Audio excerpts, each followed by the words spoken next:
18వ అధ్యాయము సామెతల గ్రంథం 18వ అధ్యాయము సామెతల గ్రంథం 18వ అధ్యాయము 22వ వచనం చదువుకుందాం. సామెతల గ్రంథం 18వ అధ్యాయము 22వ వచనం చదువుకుందాం.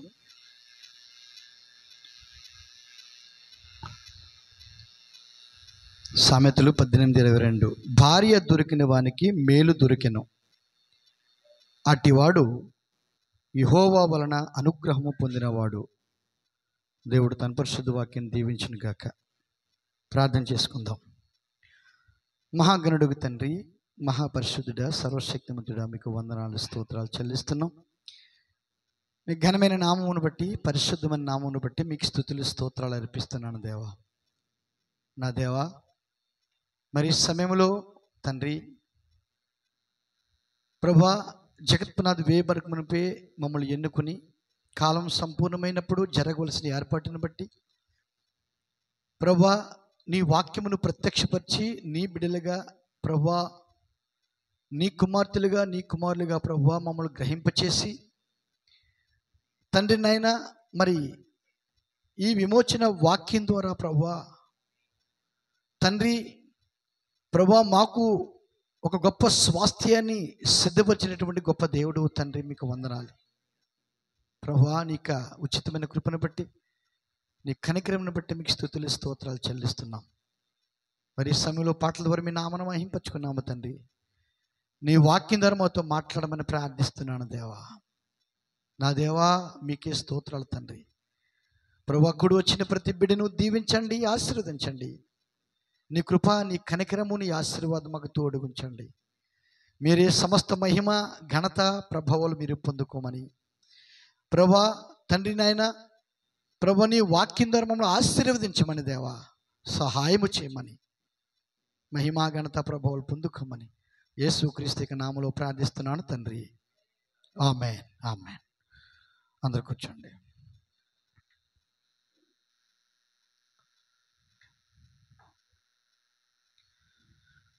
అందరికీ ప్రభువైన యేసుక్రీస్తు నామములో వందనాలు తెలియజేస్తూ ఉన్నాను. దేవుని యొక్క మహాకృపను బట్టి మరలా మన దేవుని సముఖంలో సమకూర్చబడి ఉన్నాం. మరి ఈరోజు నాకు ఒక ప్రత్యేకమైన దినమైనది. అదేంటంటే నా వివాహపు దినమైనది. దేవుని స్తోత్రం. నిజానికి కొత్త బట్టలు కొనుక్కోలేదు, కానీ ఉన్న బట్టలు వేసుకున్నాం. అది మాకు ఈ రకంగా అనుకోలేదు, కానీ అనుకోకుండా మరి అప్పటికప్పుడే ఆలోచన వచ్చి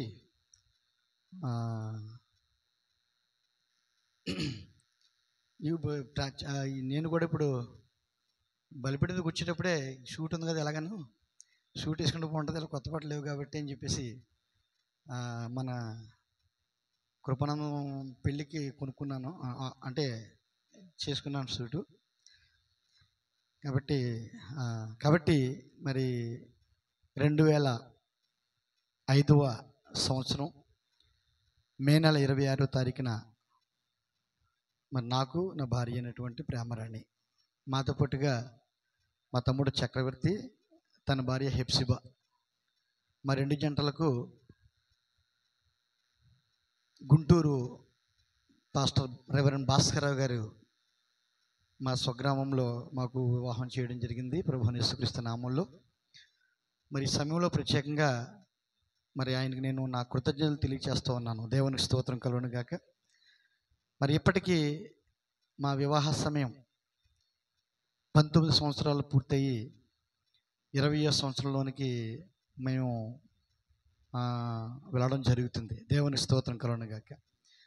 19 పూర్తి అవుతుంది. కాబట్టి మరి ఈ సంవత్సరం ఏది కూడా చేసుకోకూడదు అనుకున్నాను, కానీ మరి ఇప్పుడు కూడా ఏం చేసుకోవట్లేదు. నా ఆశ అయితే సంఘం అందరికీ ఒకసారి భోజనం పెట్టాలి అని ఆశ ఉంది. దేవుడు ఆశ తీరుస్తారని చెప్పి నమ్ముతున్నాను. కాబట్టి ప్రార్థన అయిన తర్వాత మీ కొరకు స్వీట్ ఏర్పాటు చేయడమైంది. నా కోసం, నా భార్య కోసం, నా బిడ్డల కోసం మరి ప్రార్థించవలసిందిగా మరి సహోదరులుగా, సంఘంగా నేను మిమ్మల్ని కోరుకుంటున్నాను. దేవుని స్తోత్రం కలుగును గాక. మరొక విషయాన్ని మీకు తెలియచేయాలనుకుంటున్నాను. నేను మరి నా పరిచర్య ప్రారంభించి 2002 ఏప్రిల్లో, మ్యాక్సిమం ఏప్రిల్ లాస్ట్లో అనుకుంటాను నా పరిచర్య ప్రారంభించిన, ఏప్రిల్ మే అనుకుంటాను పరిచర్య ప్రారంభించడం జరిగింది 2002. ఇప్పటికి ఇంచుమించులో 22 సంవత్సరాలు పూర్తయింది 22 సంవత్సరాలు. మరి ఈ 22 సంవత్సరాలు పెట్టి కూడా మరి సహోదరులుగా, సంఘముగా మీరందరూ కూడా నా వెన్నంటే ఉండి నన్ను ఎంతో బలపరిచారు. అందుని బట్టి సంఘానికి కూడా నేను నా కృతజ్ఞతలు తెలియజేస్తూ ఉన్నాను. మరి ఎన్నో ఒడిదుడుకులు, కష్టసుఖాలు, బాధలు, ఇరుకులు, ఇబ్బందులు, వాటన్నిటి నుండి కూడా మరి నాతో పాటు మీరు కూడా నిలబడి నా కొరకు, వాక్యం కొరకు, నా కొరకు కూడా నిలబడి ఉన్నారు. అందుని బట్టి మీకు నా కృతజ్ఞతలు తెలియజేస్తున్నాను. దేవునికి మహిమ కలుగునుగాక. మరి నేను ఎప్పుడు నా సొంత మహిమ కోసం చూసుకోలేదు. వాక్య ప్రకారంగా ఉండాలి, వాక్య ప్రకారంగా నడిపించాలి అనేటువంటి ఆశతోనే మరి ఈ రోజు వరకు నేను నడవడం జరుగుతుంది. కాబట్టి మరి నన్ను ఈ విధంగా ఆదరించినటువంటి సహోదరులని మీ అందరు కూడా నా కృతజ్ఞతలు తెలియజేస్తున్నాను. దేవునికి స్తోత్రం కలుగునుగాక. మరి ఈ సమయంలో నేను మెసేజ్ ప్రిపేర్ అయినా సరే ఏం చెప్పాలో తెలియక అనుకోకుండా నేను బలిపీఠం మీకు వచ్చినప్పుడే ఒక చిన్న వర్తమానం నాకు తట్టింది. గదే చెప్పాలని ఆశపడుతున్నాను. దేవుని స్తోత్రం కలుగునుగాక. ఇది నా గురించి అని కాకుండా నా సందర్భం ఎలాగ వచ్చింది కాబట్టి చూసారా, ఇక్కడ వివాహమైనటువంటి జంటలు అనేక మంది ఇక్కడ ఉన్నారు. దేవుని స్తోత్రం కలుగునుగాక. ఎందుకంటే మరి బైబిల్ ఏం చెప్తుందంటే వివాహము అన్ని విషయములలో ఘనమైనది, వివాహము అన్ని విషయములలో ఘనమైనది అని దేవునికి లేఖనం సెలవిస్తుంది. కాబట్టి మరి ఈ దేవుడి యొక్క కృపలో ఈ వివాహాన్ని దేవుడు ఎంతో ఘనముగా చేశాడు. దేవునికి స్తోత్రం. కానీ అటువంటి వివాహాన్ని దేవుడు రకరకాలుగా, ప్రజలు రకరకాలుగా మరి చేసుకుని దాన్ని వ్యర్థపరుస్తూ ఉన్నారు. చూసారా. కాబట్టి ప్రియ సహోదరా, మనం కొన్ని మాటలు దేవుని యొక్క వాక్యం ద్వారా మనం తెలుసుకుందాం. భార్య భర్తల మధ్య మరి మనం ఏ విధంగా ఉండాలి అనేటువంటి విషయాలు మరొకసారి తెలుసుకుందాం. ఎందుకంటే మీరు గ్రహించారో లేదో నాకు తెలియదు, గ్రహించండి. ఎందుకంటే ఈ దేవుడు ఇప్పటికీ మనకు ఆ ప్రత్యక్షత ఇచ్చాడు. ఈ రెండవ రాకడ నేరుగా మనం జీవిస్తున్న ఈ సమయము, రైట్ నౌ ఈ సమయము నేరుగా ఎవరిదంటే యేసుక్రీస్తు యొక్క భార్య యొక్క సొంత సమయమైనది.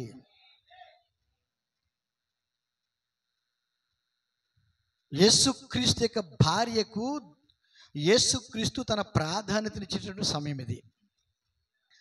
సమస్త అధికారము కూడా దేవుడు తన భార్యకు అప్పగించినటువంటి సమయం ఇది, అప్పగించేటువంటి సమయం. యేసుక్రీస్తు యొక్క భార్య, యేసుక్రీస్తు యొక్క వధువు రంగం మీదకి వచ్చేటువంటి సమయం ఇది. మీకు తెలుసా, కాలమంతట్లో 6000 సంవత్సరాల బట్టి కూడా దేవుడు ఎంతో ఆశతో ఎదురు చూసేటటువంటి గడి ఇది. దేవునికి స్తోత్రం కలుగునుగాక.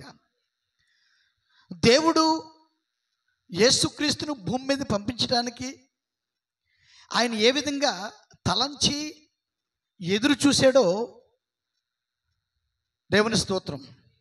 ఎదురు చూసిన తర్వాత ఆయనే పని ప్రారంభించి ఆ వాక్యమును శరీరముగా ఈ భూమి మీదకి పంపించి తన కుమారుడైన యేసుక్రీస్తు ద్వారా తన రక్షణ ప్రణాళికను ఆయన నెరవేర్చడానికి, చూసారా, పడిపోయినటువంటి ఆదము కుటుంబం కొరకు బల్లేర్పణగా అర్పించడానికి దేవుడు యేసుక్రీస్తు అని తన కుమారుని ఈ భూమి మీద పంపించాడు. దేవుని స్తోత్రం.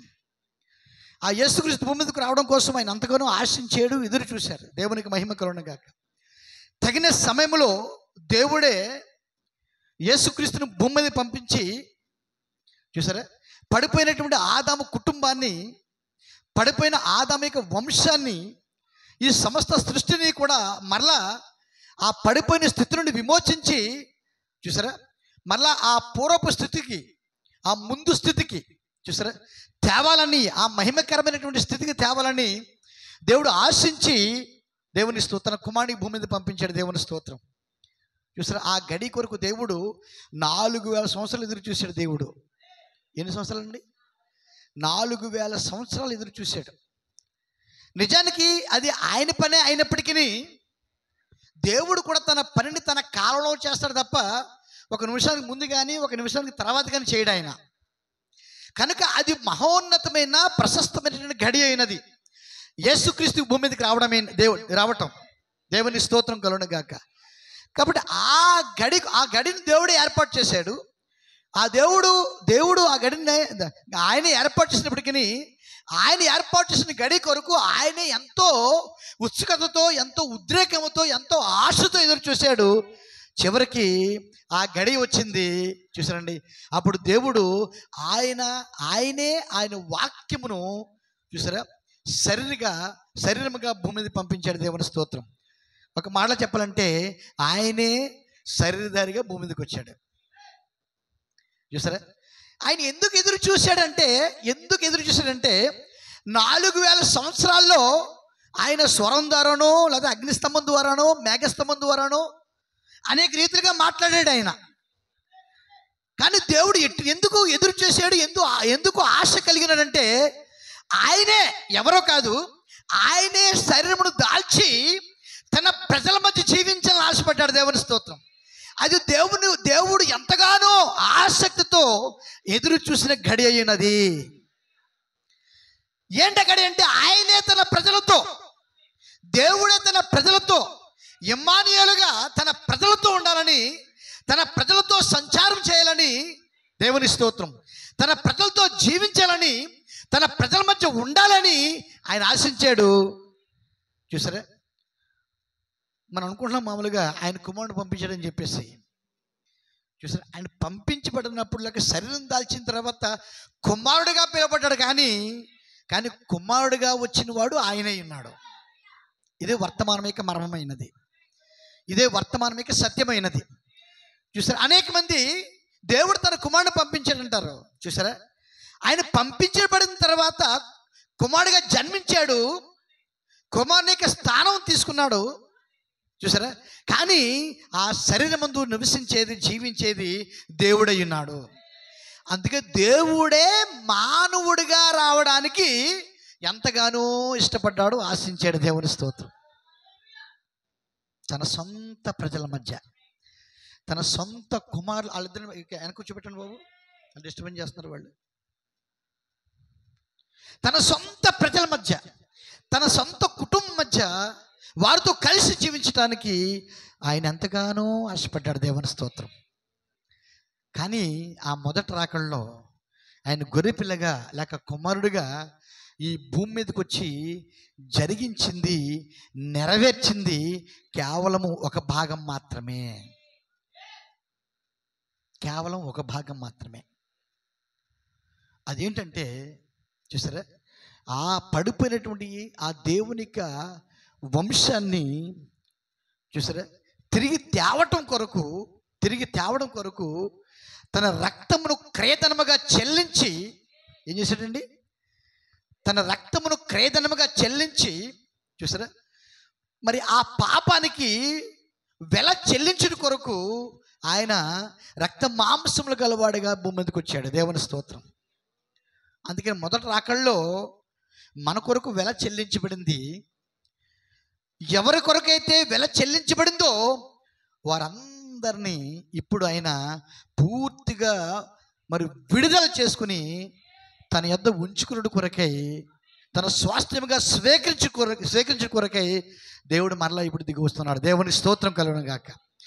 అంటే వెల అక్కడ చెల్లించబడింది, వెల మొదటి రాకలో చెల్లించబడింది.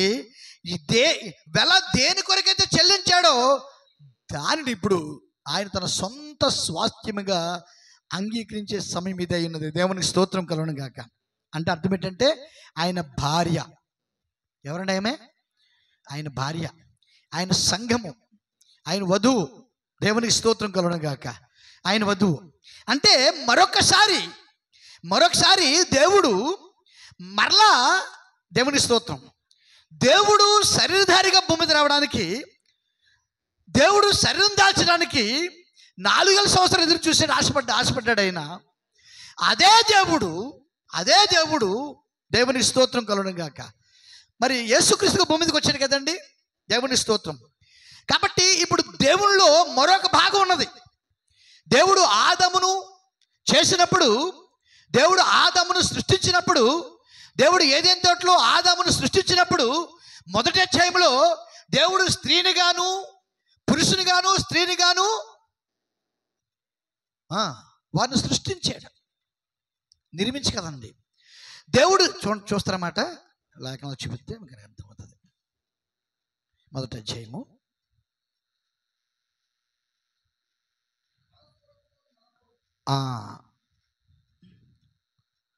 మొదటి అధ్యాయము వచ్చిన 26 వచనం. మొదటి అధ్యాయం 26 వచనం ఆదికాండం.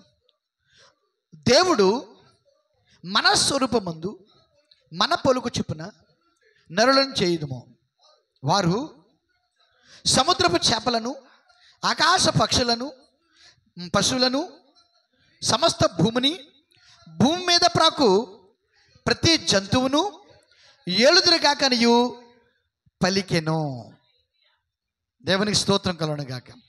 చూసారు, దేవుడు ఏమనుకుంటున్నాడు? మన స్వరూపమందు మన పొలుకు చొప్పున నరులను చేయుదము.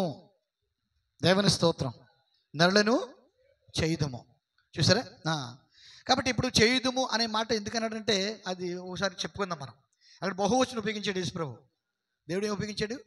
చేయుదును అని చెప్పలేదు, ఆయన చేయుదుము అని చెప్పాడు. దీన్ని పెట్టుకుని చాలామంది దేవుడు ముగ్గురు, దేవుడు తత్వమై ఉన్నాడని చెప్తున్నారు. చూసారా? అంటే మరి ఎందుకు చేయుదమని చెప్పేసి చూసారా? కాబట్టి కొంతవరకు వారి వాదన కరెక్ట్గా ఉన్నప్పటికీ దేవుడు ముగ్గురు కాదు. అర్థమైందండి? దేవుడు ముగ్గురు, దేవుడు ఒక్కడై ఉన్నాడు. దేవునికి స్తోత్రం. దాని వివరణ మళ్ళీ ఎప్పుడైనా మనం చెప్పుకుందాం. దేవునికి మహిమ కలుగును గాక. కాబట్టి దేవుడు మన స్వరూపమందు మన పోలిక చొప్పున నరులను చేయుదుము, వారు సముద్రపు చేపలను, ఆకాశ పక్షులను, పశువులను, సమస్త భూమిని, భూమి మీద ప్రాకు ప్రతి జంతువును ఏలుదురు గాకనియు పలికెను. దేవునికి స్తోత్రం కలుగును గాక. 27వ వచనం. దేవుడు తన స్వరూపమందు నరుని సృజించెను. దేవుడు ఏం చేశాడండి? దేవుడు తన స్వరూపమందు నరుని సృజించెను. దేవుని స్వరూపమందు వాణ్ణి సృజించెను. దేవుని స్వరూపమందు వాణ్ణి సృజించిన స్త్రీని గాను పురుషుని గాను వారిని సృజించెను. ఆహా, దేవునికి స్తోత్రం. ఏమన్నాడైనా? స్త్రీని గాను పురుషుని గాను వారిని సృజించాను. స్త్రీని గాను పురుషుని గాను వారిని. ముందు స్త్రీ ఎందుకు చెప్పాడండి ఆయన? చెప్పవలసిన పురుషుడు కదా. పురుషుడు ఫస్ట్ కదండి, పురుషుడు కదా ఫస్ట్.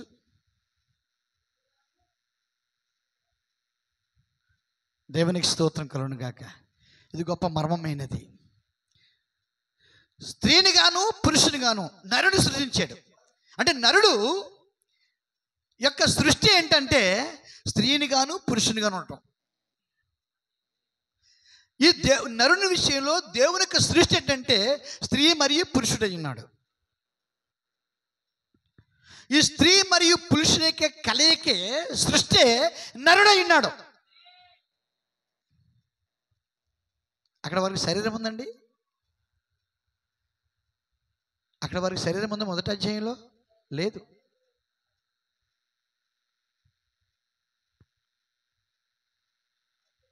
దేవుని స్తోత్రం కలుగును గాక. ఆ సృష్టి ఆత్మ సంబంధమైనది, అదృశ్యమైనది. ఈ భూ సంబంధ సృష్టి కాదు, అది శరీరము కాదు, అది భూమి నుండి తీసింది కాదు, అది. దేవుని స్తోత్రం. చూసారా? ఆ నరుడు దేవుని సంబంధి, దేవుని పోలికలో ఉన్నవాడు. దేవుడు ఏ పోలికలో ఉన్నాడో అర్థమైందండి? దేవుడు ఏ స్వరూపం పొందున్నాడో, అంటే ఏ రూపంలో ఉన్నాడో అదే రూపంలో నరుడు ఉన్నాడు అక్కడ. అంటే దేవుడు తన సొంత రూపంలో, దేవుడు తన సొంత పోలికలో నరుని చేసుకున్నాడు. ఈ సృష్టించుకున్న నరుడు స్త్రీని గాను పురుషుని గాను ఉన్నాడు. స్త్రీని గాను, ఈ స్త్రీని గాను పురుషుని గాను ఉన్న నరుడు ఒక్కడే, ఒకే ఒక నరుడు. ఇద్దరు కాదు, ఇద్దరు కాదండి. దేవునికి స్తోత్రం కలుగును గాక. ఒకే నరుడు స్త్రీని గాను పురుషునిగా ఉన్నాడు. ఇది గమనించవలసిన వారమే ఉన్నాం. దేవునికి స్తోత్రం కలుగును గాక. అందుకే బైబిల్ చెప్తే జగత్తు పునాది వేయబడక మునుపే మనము క్రీస్తులో ఉన్నాము అని చెప్పాడు ఆయన. ఎక్కడున్నా మనం? జగత్తు పునాది వేయబడక మునుపే. మీకు తెలుసా, యేసుక్రీస్తుని సృష్టించినప్పుడే మనము కూడా ఆయన సృష్టి అయి ఉన్నాము, ఆయనలో ఉన్నవారమై ఉన్నాము. ఆయన ఈ భూమి మీద పంపించినప్పుడు ఆయనలో ఉండడం కాదు, ఆయన ఈ భూమి మీద పంపించినప్పుడు మనం ఆయనలో ఉండడం కాదండి. ఆయన శరీరధారిగా భూమి మీదకి వచ్చినప్పుడు మనం ఆయనలో ఉండడం కాదండి. ఆయన శరీరధారిగా భూమి మీద రాకమునిపే, ఈ సృష్టి యొక్క ప్రారంభం ఉందే, ఆయనకు తను తానుగా ఉన్నప్పుడే మనము ఆయనలో ఉన్నాము. దేవుడు స్వయం సంభూతుడై ఉన్నాడు, సొంత ఉనికి కలిగిన వాడై ఉన్నాడు. దేవునికి స్తోత్రం. ఆయనకి ఆయన ఉన్నవాడై ఉన్నాడు. దేవుడు నిత్య జీవే ఉన్నాడు, నిత్య శక్తి అయినాడు, ఎటర్నల్ పవర్ అయినాడు. దేవుని స్తోత్రం. ఆ ఎటర్నల్ పవర్లో నీవు నేను ఉన్నాం.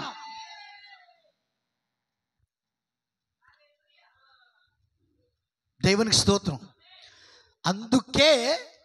అందుకే ఒక దేవుని కుమారుడు రక్షింపబడక మునుపు కూడా దేవుని కుమారుడే. ఎంతమంది నమ్ముతారు ఈ మాట?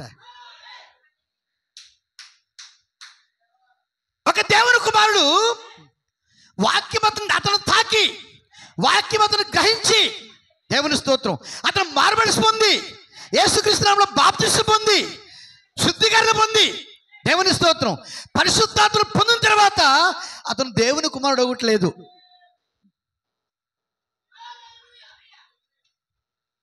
అర్థమైందండి?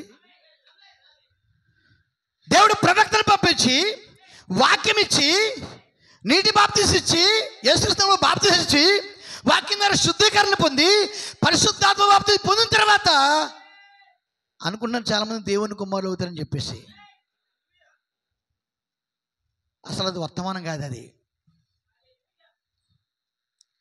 మనం పరిశుద్ధాత్మ పొందిన తర్వాత దేవుని కుమారులం కాదు, మన వాక్యాన్ని పొందుకున్న తర్వాత దేవుని కుమారులం కాదు, మన నీటి బాప్తిసం పొందుకున్న తర్వాత దేవుని కుమారులు కాదు, మన ప్రవక్తను పొందుకున్న తర్వాత దేవుని కుమారులు కాదు, మనం ఆ మేఘాన్ని పొందుకున్న తర్వాత దేవుని కుమారులు కాదు. దేవుని స్తోత్రం. ఏది లేనప్పుడే, వాక్యమును తాకమునుపే, దేవుని స్తోత్రం, పరిశుద్ధాత్మ నువ్వు పొందుకోక మునిపే నీవు దేవుని కుమారుడు కుమార్తెవైనావు. దేవుని స్తోత్రం.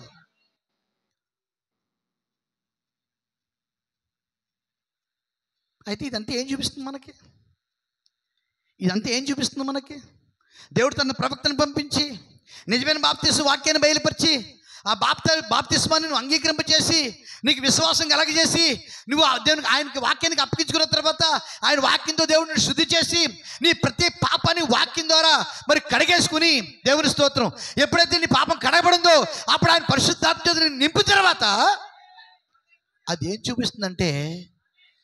చూపిస్తుందంటే చూసారండి, నీవు దేవుని కుమారుడుగా గుర్తింప చేస్తుంది. ఏం చేస్తుంది? నువ్వు దేవుని కుమారుడుగా నీకు ఆ గుర్తింపునిస్తుంది, తెలియజేస్తుంది, గ్రహింపునిస్తుంది. ఏం చేస్తుందండి? గ్రహింపునిస్తుంది. చూసారా? కానీ అది లేనప్పుడే నువ్వు దేవుని కుమారుడు, దేవుని కుమార్తె అయినావు. ఎందుకంటే దేవుని కుమారుడికి ప్రారంభం లేదు, దేవుని కుమారుడికి అంతం లేదు. దేవుని కుమారుడికి ప్రారంభం ముగింపు ఉంటుంది. దేవునికి ప్రారంభం లేదు, దేవునికి అంతం లేదు. దేవుని స్తోత్రం కలుగును గాక. దేవునికి ప్రారంభం లేదు, దేవునికి కుమారునికి ప్రారంభం ఉంది, కుమారునికి ముగింపు ఉంది. యేసుక్రీస్తు కుమారుడిగా జన్మించాడు, ఆయనకి ప్రారంభం ఉంది అంటే పుట్టిగా, ఆయన ముగింపు ఉంది చనిపోవటం. పుట్టాడు ఆయన, చనిపోయాడా? ఆయన ఎవరు? కుమారుడు. ఆయన ఎవరండి? కుమారుడికి ప్రారంభం ఉంటుంది, కుమారుడికి ముగింపు ఉంటుంది. నిత్యమైన కుమారుడు ఎవరు ఉండరు భూమి మీద. నిత్యమైన కుమారత్వం అనేది లేదన్నాడు ప్రవక్త. నిత్యమైన కుమారత్వం అనేటువంటిది లేదు. కుమారుడు అంటేనే జన్మించినవాడు. మరి జన్మించినవాడు ఏమవుతాడు? మరణిస్తాడు. జన్మించిన వాడు మరణిస్తాడు. దేవునికి స్తోత్రం కలుగును గాక. చూసారా? కాబట్టి జన్మ లేనివాడు దేవుడై ఉన్నాడు, మరణం కూడా లేనివాడు దేవుడై ఉన్నాడు. జన్మ లేకపోతే ప్రారంభంలో అయితే ముగింపు లేదు. దేవునికి స్తోత్రం కలుగును గాక. కాబట్టే చూసారా, మనలో ఉన్నటువంటి ఆ నిత్య జీవ కణానికి జన్మ లేదు, దానికి మరణము కూడా లేదు. అది నిత్యత్వంలో నుండి నిత్యులకు దేవుళ్ళలో నుండి మనం పెట్టబడింది. దేవుని స్తోత్రం. అంటే దేవుడు నిత్యుడిగా ఉన్నప్పుడే, భూమి ఆకాశం లేనప్పుడే, దేవుని స్తోత్రం, ఈ సృష్టిని ఆరంభించక మునిపే మనం ఆయనలో ఉన్నాము. ఆయనలో ఉన్నాము, ఆయన యందు ఉన్నాము, ఆయన వారమై ఉన్నాం మనం. మీకు తెలుసా, దేవుడు ఈ సృష్టి ఉనికిలో రావడానికి ఆత్మీయంగా సృష్టి కావచ్చు, శారీరకమైన సృష్టి కావచ్చు, భౌతికమైనది కావచ్చు, ఆత్మీయది కావచ్చు, ఏదైనా ఆయన పలుకుడు ద్వారా సృష్టించాడు కదా. దేవుని స్తోత్రం. ఆయన పలుకుడు ద్వారా సృష్టించినప్పుడు, దేవుని స్తోత్రం, ఆయన పలుకుడు ద్వారా సృష్టించినప్పుడు ఆయనతో కలిసి నీవు అక్కడ ఉన్నావు. నీవు కూడా ఆయనతో ఉన్నావు. దేవుని స్తోత్రం. ఆ సృష్టికర్తలో భాగస్థులమై ఉన్నావు. ఆ పలుకుబడిన వాక్యంలో భాగమై ఉన్నావు. వాక్యంలో వాక్యమై ఉన్నావు. దేవుళ్ళలో దేవుడివై ఉన్నావు. దేవునికి స్తోత్రం. కాబట్టి ఇక్కడ దేవుడు నరుడు చేసినప్పుడు స్త్రీని గాను పురుషుని గాను చేశాడు. ఎలా చేశాడండి? స్త్రీని గాను పురుషుని గాను చేశాడు. మొట్టమొదటి నరుడు స్త్రీని గాను పురుషుని గాను ఉన్నాడు. అంటే ఒక మాట చెప్పాలండి, ఆదిలో దేవుడు స్వయం సంభూతుడిగా ఉన్నప్పుడు ఆయన సంఘము, ఆయన మనము ఆయనలో ఉన్నాం. మనం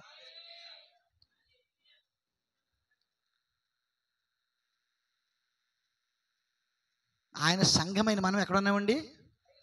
ఈ భౌతికమైన పక్కన పెట్టిన కొద్ది నిమిషాలు మన కంటికి ఏది కనబడుతుందో, మన సొంత నీది ఏదైనదో, మన మన మన మన మన మన పాపం ఏదైతే ఉన్నదో, మన ఇదన్నీ పక్కన పెట్టండి. మన ఆది గురించి మాట్లాడుతున్నాను నేను. దేని గురించి మాట్లాడుతున్నాను నేను? ఆదిలో. అక్కడ పరిశుద్ధాత్మ 10 వర్షం పనిలేదు మనకి. ఆదిలో పరిశుద్ధ అవసరం మనకి. ఏం పాపం చేసిన పరిశుద్ధత మనకు కావాలి? మనకి పరిశుద్ధత ఎవరు కావాలి? పరిశుద్ధాత్మ ఎవరికి కావాలి? పరిశుద్ధాత్మ ఎవరికి కావాలి?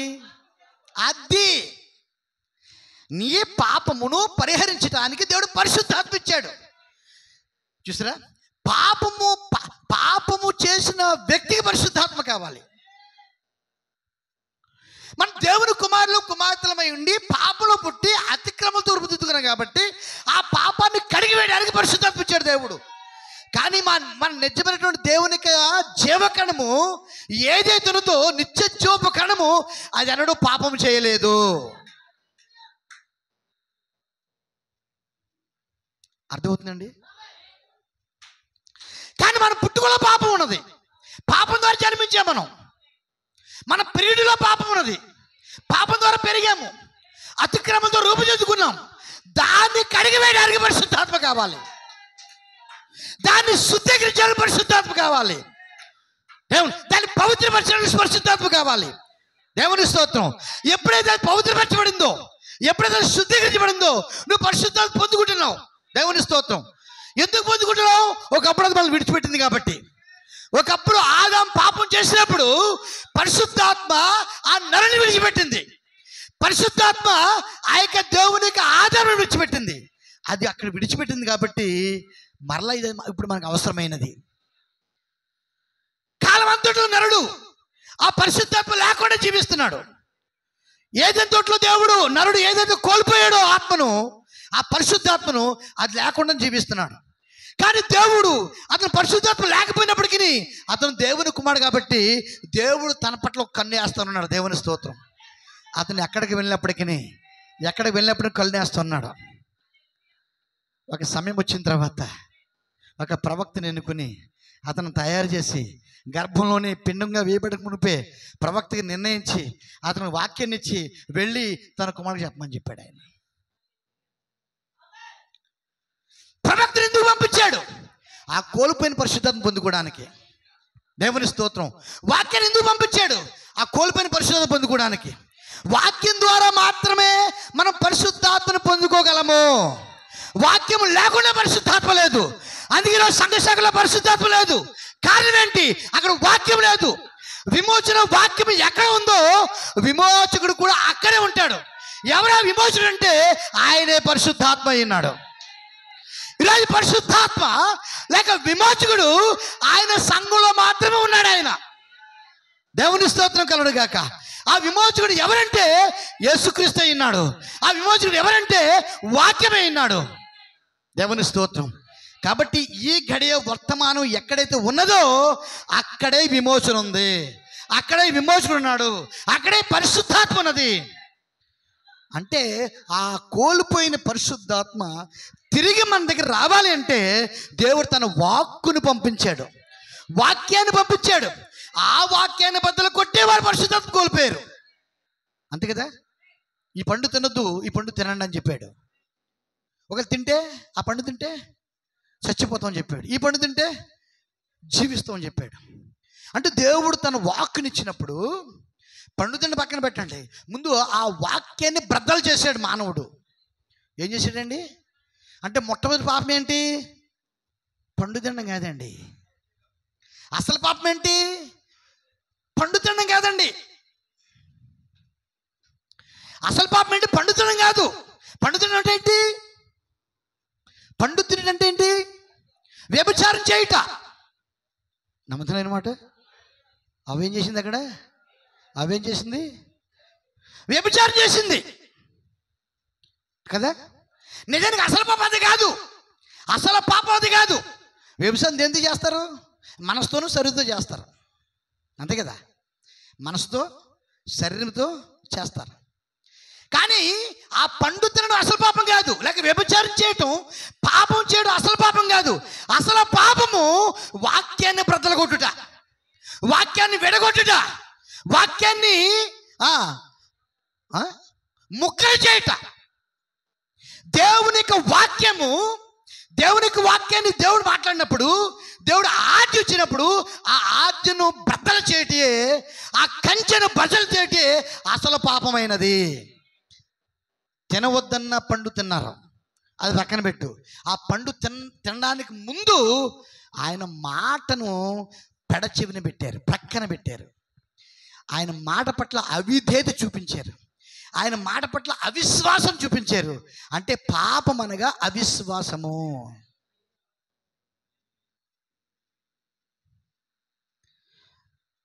వ్యభిచారాన్ని క్షమిస్తాడు కానీ అవిశ్వాసాన్ని మాత్రం క్షమించాడు ఆయన. ఎందుకంటే నరుల దృష్టిలో వ్యభిచారం పాపం, కానీ దేవుని దృష్టిలో అవిశ్వాసం పాపం. అంటే అవ్వ వ్యభిచారం చేసిందంటే చూసారా, దేవుని యొక్క మాటను పట్ల అవిశ్వాసం కలిగి ఉన్నది. ఒక్క మాటను బ్రేక్ చేసింది. చూసారా, మనకి చైన్ ఎలా ఉంటుంది, లింకు ఎలా ఉంటుందండి? ఎలా ఉంటుందా చైన్ లింకు? ఎలా ఉంటుంది చైన్? ఎలా ఉంటుంది కదా. ఎక్కడ తగ్గొట్టినా, ఎక్కడ దగ్గర ఒక్క మాట, ఒక్క లింక్ తగ్గొట్టింది అంతే. ఎప్పుడైతే ఒక్క లింక్ తగ్గొట్టిందో అప్పుడు ఇదంతా అగాధంలో పడిపోయింది. ఇదంతా ఏమైపోయింది? అగాధంలో పడిపోయింది. ఒక్క లింక్ తగ్గొట్టింది అంతే. అది దేవునికి స్తోత్రం. ఇది చేయగలిగిన తర్వాతే ఆమె శరీరంతో పాపం చేసింది. ఇది చేసిన తర్వాతే ఆమె శరీరంతో పాపము అంటే కంచెం దాటి బయటికి వెళ్ళింది, కంచెం దాటి బయటికి వెళ్ళింది. కాబట్టి అవిశ్వాసం పాపం. అయినా సరే ఆదాము దేవుని కుమారుడే కదా, అవ్వ కూడా పాపం చేసింది. అయినా దేవుని కుమార్తెనా? దేవుని స్తోత్రం. పాపం చేసిన తర్వాత దేవుని కుమార్తె. దేవుని స్తోత్రం కలుగును గాక. కానీ ఏం పోగొట్టుకున్నారు వాళ్ళు? ఆ కుమారత్వాన్ని పోగొట్టుకున్నారు. ఏం పోగొట్టుకున్నారు? ఆ కుమారత్వాన్ని ఆ స్థానాన్ని పోగొట్టుకున్నారు, ఆ అధికారాన్ని పోగొట్టుకున్నారు, ఆ అర్హతను పోగొట్టుకున్నారు. దేవుడు చెప్పాడు, ఆదామా సమస్తము ఏలు. దేవుని స్తోత్రం. ఏలు అన్నాడు. ఆ అధికారం పోగొట్టుకున్నాడు. అందుకే ఏ వాక్యమైతే ఆదాములు బ్రేక్ చేశారో, ఆదాము ఏంటిది బ్రేక్ చేయడం అంటే పగలగొట్టిందో, ఏ వాక్యం మీద బదలు కొట్టిందో చూసారా, మరలా దేవుడు తన ప్రజలకు, తన కుమారులకి, తన కుమార్తెలకి మరలా దేవుడు తన ప్రవక్తని పంపించి, తన దూతని పంపించి మరలా వాక్యాన్ని ఇచ్చాడు. ఆయన మరలా ఏమి ఇచ్చాడండి? వాక్యాన్ని ఇచ్చాడు. దేవుని స్తోత్రం. మరలా ఇవ్వబడిన వాక్యము ప్రతి కాలంలో తన ప్రవక్తని పంపి పడిపోయిన తన కుమార్తెల కొరకు వాక్యాన్ని ఇచ్చినప్పుడు, ఎవరైతే ఆ వాక్యాన్ని బ్రతం చేయకుండా, ఎవరైతే వాక్యాన్ని మరి నిరాకరించకుండా, ఎవరైతే వాక్యాన్ని తృణీకరించకుండా పూర్ణ హృదయంతో విశ్వసించారో, అంగీకరించారో, వారు ఆ వాక్యం ద్వారానే చూసారండి, ఈ అగాధంలో నుండి పైకి తేలాపడతారు. వాళ్ళను అంటే తెగిపోయింది. ఇంకా మనం అయిపోయింది. ఇప్పుడు ఎవరు కలుపుతున్నారు? నీ విశ్వాసం కలపాలా, వాక్యం పట్ల నీకున్న నమ్మకమే కలపాలి. బ్రహ్మం ప్రవక్తని ఆయన బోధించేది వాక్యమని, అది బైబిల్ అనుసారమైనది. చూసిన బైబిల్ అనుసారంగా బాప్తీసం నువ్వు పొందినప్పుడు, బైబిల్ ప్రకారంగా జీవించినప్పుడు, చూసిన నువ్వు పరిశుద్ధాత్మను పొందినప్పుడు, ఆ పరిశుద్ధాత్మే నిన్ను ఆయన్ని ఏకరం చేస్తుంది. ఈ పైకి వెళ్ళిపోయింది దేవుడు. ఇది మనిషి దీన్ని ఏం చేశాడు? బ్రదలు చేశాడు. మరలా ఆ కోల్పోయిన సంబంధాన్ని మరలా కలుపుతున్నాడు. అంటే దేవుడు మరలా నీతో హత్తుకోవాలి అంటే, నీతో ఐక్యపరచబడాలంటే, ఆ లింక్ మరలా కలాలంటే దేవుని వాక్యమును అంగీకరించట్లో ఉన్నది. దేవునికి వాక్యము నువ్వు నమ్ముటిలో ఉన్నది. దేవుని వాక్యం పట్ల నీవు విశ్వాసము కలిగి ఉండుటిలో ఉన్నది. అందుకే ఈరోజు ప్రవక్తను అంగీకరించిన వారికి రక్షణ లేదు.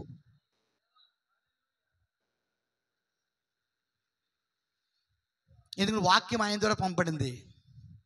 వాక్యం ఆయన ద్వారానే పంపబడింది. ఆ పంపబడిన వాక్యాన్ని మనం అంగీకరిస్తే పరిశుద్ధాత్మ వచ్చి నీతో ఐక్యపరచబడతాడు. ఎప్పుడైతే పరిశుద్ధాత్మ నీతో ఐక్యపరచబడ్డాడో, మరలా నువ్వు దేవుని కుమారుడు కుమార్తె అనే అధికారమును కలిగి ఉంటావు. దేవుని కుమారుడు కుమార్తెవే, కానీ అధికారం లేదు. ఇప్పుడు ఏం లేదు? అధికారం లేదు. మరలా అధికారాన్ని పొందుకుంటావు. దేవుని స్తోత్రం. ఒక మాట చూపిస్తాను, జాగ్రత్తగా గమనించండి. యోహాను సువార్త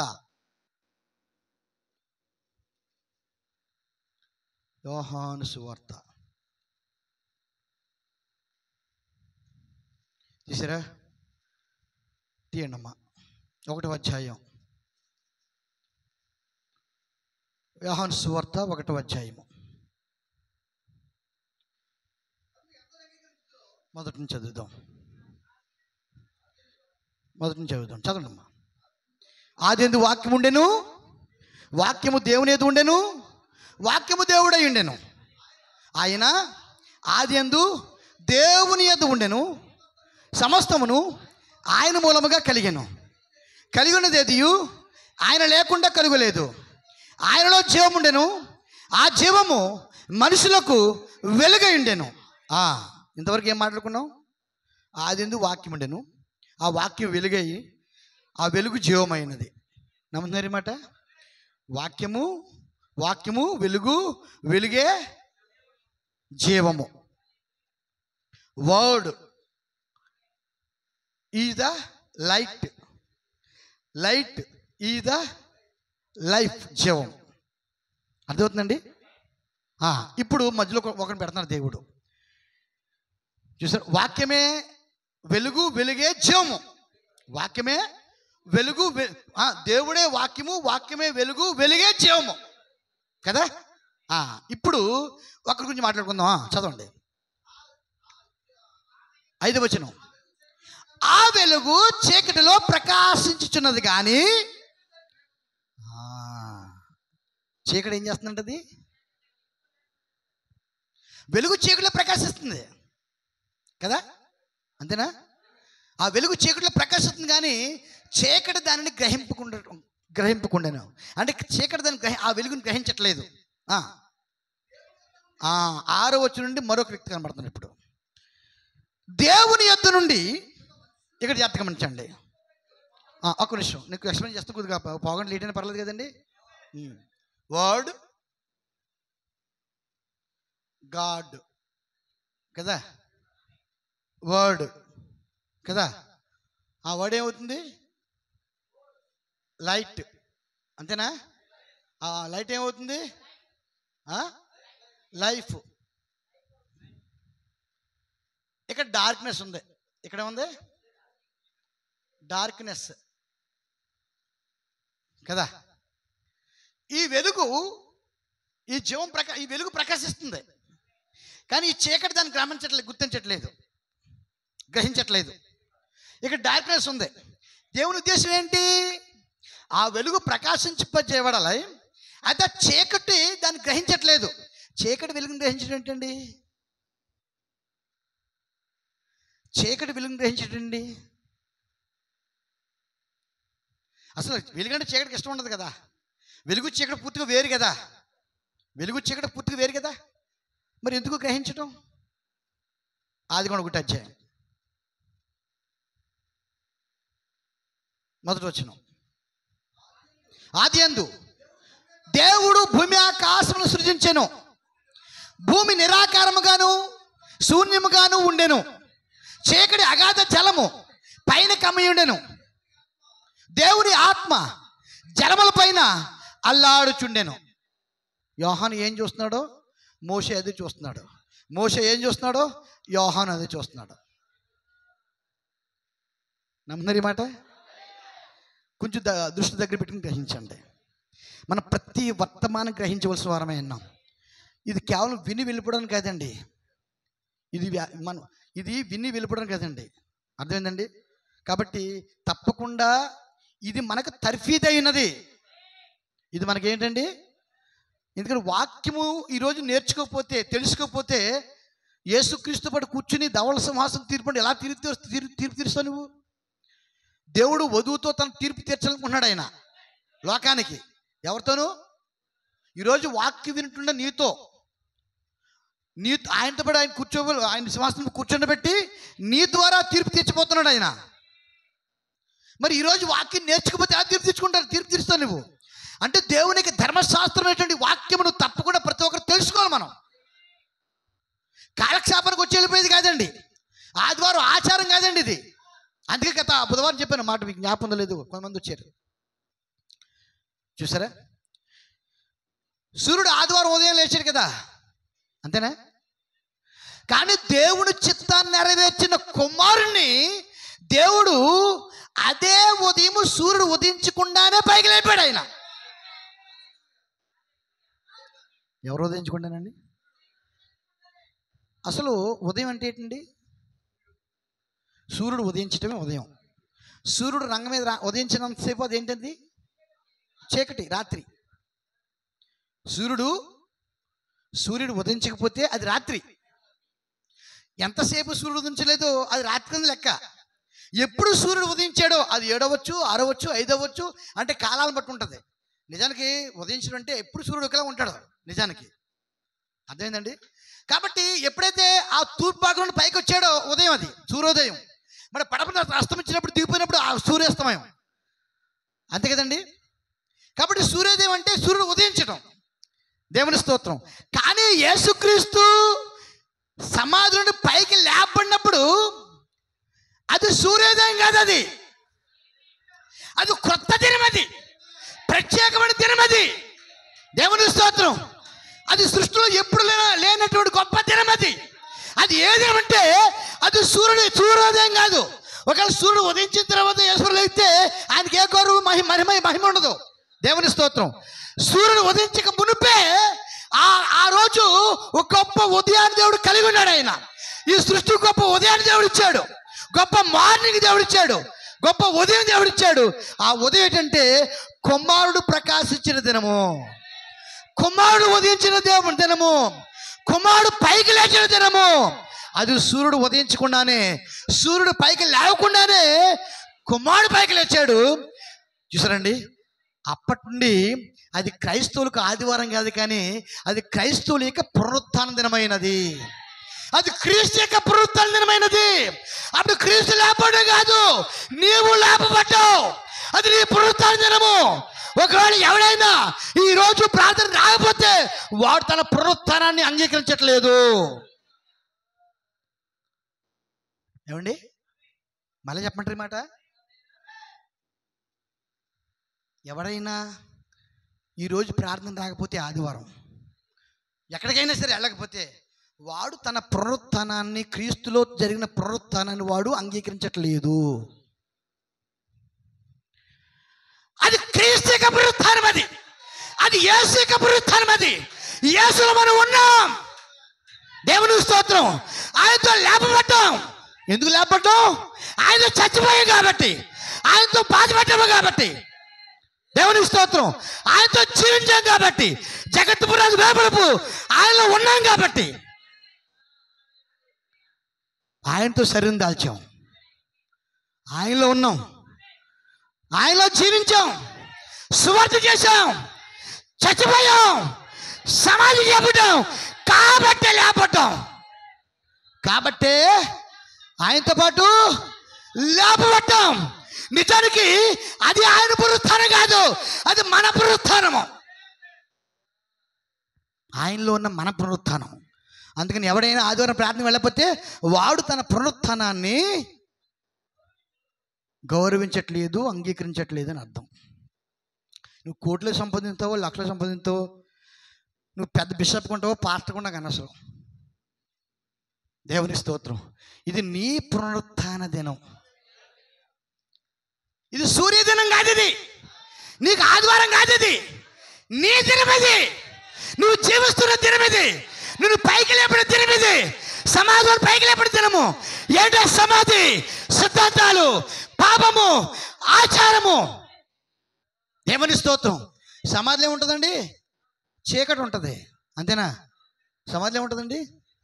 ఆ చీకటిలో నుండి చూసారా, వెలుగులోనికి పైకి లేపిన దినము, వెలుగుగా పైకి లేపిన దినము. ఇప్పుడు వెలుగు ఎక్కడ ఉంది? ఇప్పుడు కుమారులో ఉన్నది. కుమారుడే వెలుగై ఉన్నాడు. కుమారుడే వెలుగై ఉన్నాడు. దేవునికి స్తోత్రం కలుగును గాక. సరే, ఈ డార్క్నెస్ ఉంది. ఈ వెలుగు ఈ ఈ చీకటి గమనించట్లేదు. ఈ యోహాను ఏ విధంగా చెప్పాడో దానికంటే ముందు ప్రవక్త మోషే కూడా దేవుడు అదే ప్రత్యక్షత ఇచ్చాడు. ఏమిచ్చాడు చూడండి. ఆది వాక్యం ఉండెను, ఆది దేవుడు భూమి ఆకాశములను సృజించాను. భూమి నిరాకారముగాను శూన్యముగాను ఉండెను. భూమి ఎలా ఉందంటండి? దేవుడు ఆది భూమి ఆకాశం సృజించాడు అంటే ఆయన వెలుగు అయినాడు. ఆ తర్వాత భూమి ఏమైంది? ఆ తర్వాత ఏమైంది? భూమి తర్వాత ఏమైంది? నిరాకారముగా అంటే మొదటి వచనంలో భూమి బాగానే ఉంది. రెండో వచనంలో ఏమైపోయింది? ఆకారం లేకుండా తయారైంది. చీకటి, శూన్యం, ఆకారం లేదు, ఆకారం లేదు, ఉండేను. చీకటి, అగాధ జలము. చూసారా? దాని మీద ఏముందండి? భూమి మీద దేవుని ఆత్మ జలముల పైన అల్లాడుచుండెను. అంటే చీకటి మీద అల్లాడుతుంది.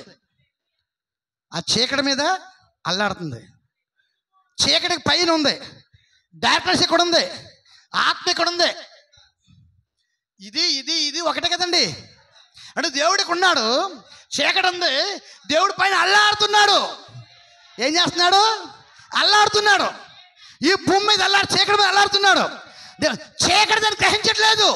చీకటి దాన్ని గ్రహించట్లేదు. ఎందుకు? గ్రహించేంత వరకును. ఎంతవరకు అండి చీకటి గ్రహించదంటారా? అంటే అర్థం ఏంటి? గ్రహించేది చీకటి కాదు, ఆ చీకటిలో ఏదో ఉన్నది. ఆ చీకటిలో ఏదో ఉన్నది. ఆ చీకటిలో ఏదో ఉన్నది. చీకటి ఎప్పుడు వెలుగును గ్రహించదు. వెలుగు చీకటిని గ్రహిస్తుందని అది అక్కడ అల్లాడతా లేదు. అది వెలుగు అంటే ఆత్మ. ఇక్కడ ఆత్మ అని చెప్పాడు, అక్కడ వెలుగు అని చెప్పాడు. ఇక్కడ ఏం చెప్పాడండి? ఆత్మ, అక్కడ వెలుగు. రెండు ఒకటే. వెలుగే ఆత్మ, ఆత్మ వెలుగు. నీ జీవితం ఏది వెలిగిస్తుంది? మన జీవితాన్ని ఏది వెలిగించింది? ఆత్మ, దేవుని ఆత్మ వెలిగించింది. చీకటి గ్రహించదు. ఏం గ్రహించదండి? చీకటి కోసం ఆయన అక్కడ అల్లాడతలేదు. ఆయన చీకటి కోసం అల్లాడతలేదు. ఆయన లోకం గ్రహించదు, లోకం ఆచారం గ్రహించదు, లోక క్రమం గ్రహించదు. కానీ ఆ లోక క్రమంలో, ఆ లోకంలో దేవుని స్తోత్రం, దేవుని విత్తనాలు ఉన్నాయి. దేవుని విత్తనాలు ఉన్నాయి. ఆ చీకటి కింద భూమి మీద, భూమి లోపల పడి ఉన్నాయి. భూమి లోపల విత్తనాలు ఉన్నాయి. దాని మీద భూమి ఉంది, దాని మీద చీకటి ఉంది. ఆ చీకటి మీద దేవుడు ఉన్నాడు.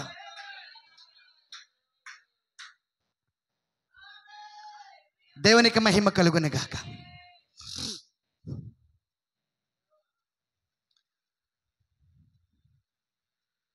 అంతేనండి?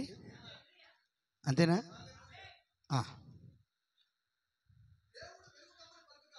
అప్పుడు దేవుని చెప్పాడు. ఏమన్నాడు ఆయన? అంటే ఏంటది? ఏంటది? పలుకబడిన మాట యొక్క ప్రత్యక్షత.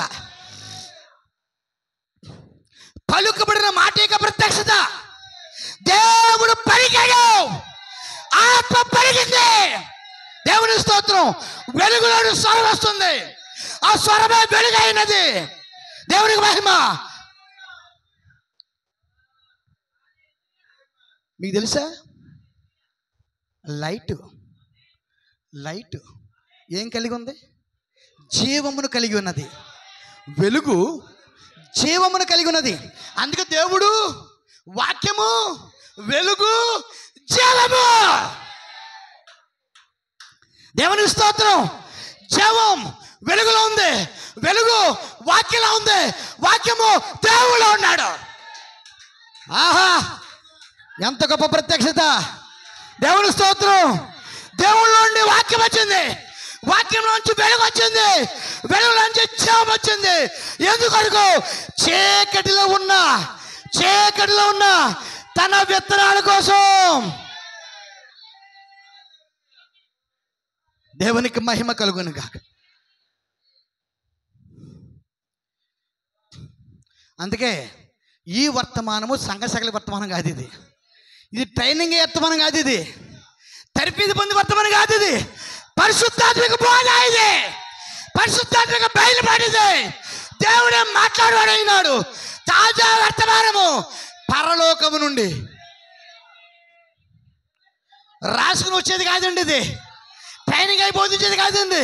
ఇక్కడ నిలబడినప్పుడు తన ప్రజల కొరకు, తన విత్తనాల కోసం ఆయన ఇక్కడే వెలుగును కలిగి ఉన్నాడు. అదే వెలుగు ఈ కాలం యొక్క వెలుగు. ఈ కాలం యొక్క వెలుగు. ఈ కాలం యొక్క వెలుగు.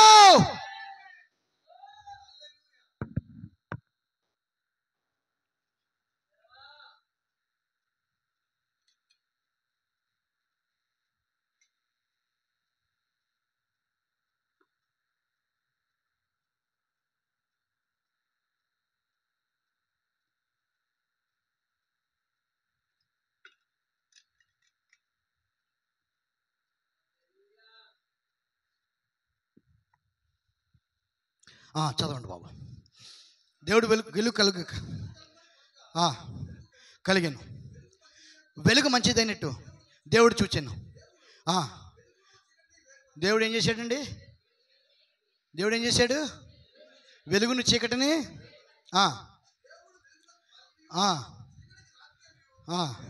ఒకసారి మళ్ళా యోహాను దగ్గరికి వెళ్దాం.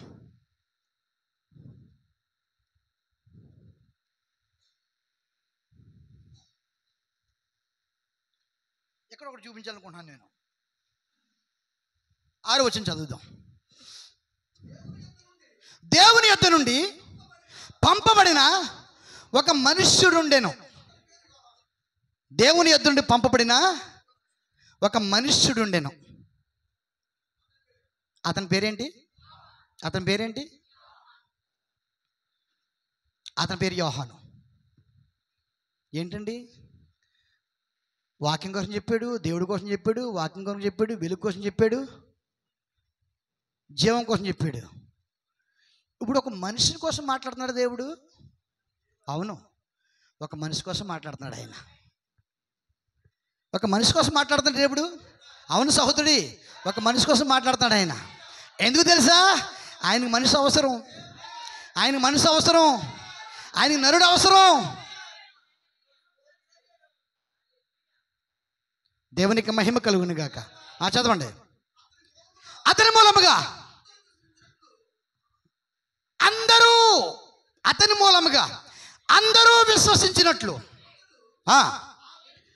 ఆ వెలుగును గూర్చి సాక్ష్యమిచ్చుటకు సాక్షిగా వచ్చెను.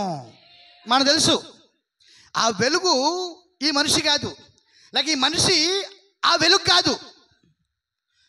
వెలుగు దేవుడు, వెలుగు దేవుడు, అంతేనా? వెలుగు దేవుడు.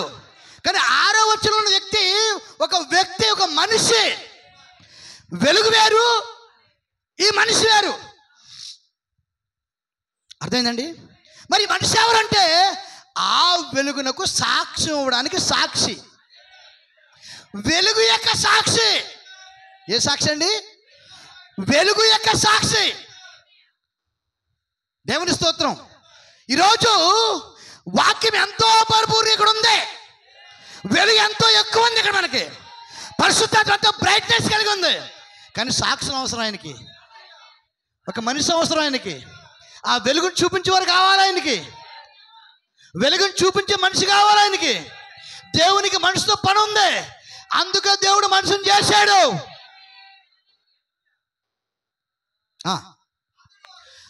అతడు వెలుగై ఉండలేదు, ఆ వెలుగై ఉండలేదు. ఆ వెలుగు గురించి సాక్ష్యం ఇచ్చేటకు సాక్షిగా నిజమైన వెలుగుండెను. అది లోకంలోనికి వచ్చుచు ప్రతి మనుషుని వెలిగించుచున్నది. ప్రతి మనిషిని ఏం చేస్తున్నది? దేవుని స్తోత్రం. ఇప్పుడు జాగ్రత్తగా మంచండి. చూసారా? దేవుడు వాక్యము వెలుగు లేక జీవము, దేవుని జీవము. ఈ జీవానికి లేక వెలుగుకి చూసారా, ఇది అల్లాడుతుంది కదా, అల్లాడుతుంది. అల్లాడుతున్నటువంటి చూసారా, ఈ జీవానికి ఒక సాక్షి ఉన్నాడు. అక్కడ ఒక సాక్షి ఉన్నాడు. ఏంటి ఆ సాక్షి అంటే చూసారా, ఏంటి ఆ సాక్షి అంటే ఆయన పలికినప్పుడు ఆయన స్వరము ఎక్కడి నుండి వస్తుందో అదే ఆయన సాక్షి అయినాడు. అంటే ఎవరో అంటే ఏంటి మనం ఎవరి కోసమని సాక్షి వచ్చినప్పుడు దేని తీస్తాం మనం? సాక్ష్యం ఎలాగిస్తాం మనం? అంతేనా? అంతే కదా. దేవుని స్తోత్రం. కాబట్టి దేవుడు వెలుగు కలుగుగాక అన్నాడు. ఆ మాట ఆయన నోట్లోంచి వచ్చింది. ఆయన నోరు ఇదిగో ఈ మనిషే. అంటే దేవునికి సాక్షి నోరు. నీ నోరు దేవుని సాక్ష్యం ఉండాలి. కుటుంబాలు విడదీసేలా ఉండకూడదు, భార్య భర్తలు విడదీసేలా ఉండకూడదు, సంఘాలు విడదీసేలా ఉండకూడదు. దేవుని సాక్షిగా ఉండాలి. ఆ సాక్షి మనుషులకు వెలుగు ఉండాలి. మనుషుల జీవితాలు కట్టాలి, సంఘాలు కట్టాలి, ఆత్మీయ జీవితం కట్టబడాలి, కుటుంబాలు కట్టబడాలి, వ్యవస్థలు కట్టబడాలి. అర్థమవుతుందండి? ఆ వెలుగు ఎవరు కదండి? ఆయనే వర్తమానికుడు. ఆ సాక్షి ఎవరు కదండి? ఆయనే వర్తమానికుడు, ఆయనే ప్రవక్త అయినాడు.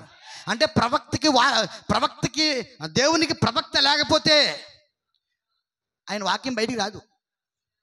మనం మాట్లాడే ఒకే ఒక విధానం ఏంటండి? చాలా చోట్ల చాలా శబ్దాలు చేయొచ్చు, కానీ అర్థం వచ్చే శబ్దం చేసేది మనకు చాలా శబ్దం వస్తుంది. ఎలాగంటే శబ్దం వస్తుంది, పరిగెత్తే శబ్దం వస్తుంది కదండి. ఇంకా చాలా బాగా పప్పు గడి తినేస్తే బాగా ఇంకా శబ్దాలు వస్తాయి. మీకు నవ్వుకోవడం కానీ అర్థం అనుకొని చెప్తున్నాను కదా. రకరకాల శబ్దాలు వస్తాయి మనలోంచి కదా. కాబట్టి అవి అసలైన శబ్దాలు కాదు. దేవునికి నీ ఉద్దేశాన్ని, నీ తలంపులను, నీ తాత్పర్యాన్ని స్పష్టంగా ఇతరులు తెలియచేయడానికి ఒకే ఒక మార్గాన్ని దేవుడు నీలో పెట్టాడు. ఒకే ఒక మార్గాన్ని దేవుడు కలిగి ఉన్నాడు, మనకి పెట్టాడు. అదేడు కాదు, మన నోరు. అది మన నోరు మనం వాక్యాన్ని కలిగి ఉన్నాం, కానీ అది ఆ వాక్యం బయటకు వచ్చేటువంటి ఆ యొక్క మార్గము మన నోరు. దేవుడు వాక్యాన్ని కలిగి ఉన్నాడు, కానీ ఆ వాక్యం బయటకు రావడానికి ఆయన నోరు కావాలి. ఆయన నోరు కావాలి. ఆయన ప్రవక్త కావాలి. ఆయన ప్రవక్త కావాలి. దేవునికి స్తోత్రం కలుగును గాక. చూసారా? ఇప్పుడు ఒక మనిషి జాగ్రత్తగా మంచండి, ఇంకా దేవుని కుమారులు రాలేదండి. మీకు అర్థమైందండి? ఇంకా దేవుని కుమారు రాలేదండి. ఇంకా దేవుని కుమారు ఎలా ఉన్నారు? దేవుని కుమారులు ఎలా ఉన్నారు? ముందు ఎక్కడ ఉన్నారు, ఇక్కడి నుంచి ఇక్కడికి వచ్చారు, ఇక్కడి నుంచి ఇక్కడికి వచ్చారు, ఇక్కడి నుంచి ఇక్కడికి వచ్చారు, అల్లాడుతూ ఇక్కడున్నారు. చూసారా? కానీ వారి శరీరాలు భూమిలో పడి ఉన్నాయి. అర్థమవుతుంది మీకు? వాక్యంలో జీవం ఉంది. చూసారా? వారి శరీరాలు భూమిలో పడి ఉన్నాయి, విత్తనాలు భూమిలో పడి ఉన్నాయి. అర్థమవుతుందండి? ఇప్పుడు ఒక స్వరం పలకాలైన, ఏ స్వరం?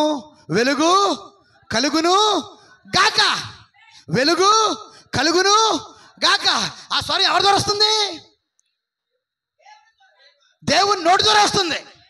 ఆ దేవునికి నోరు ఎవరు? ప్రవక్త. దేవుని స్తోత్రం, దేవుని స్తోత్రం. అలా పలకబడిన తర్వాత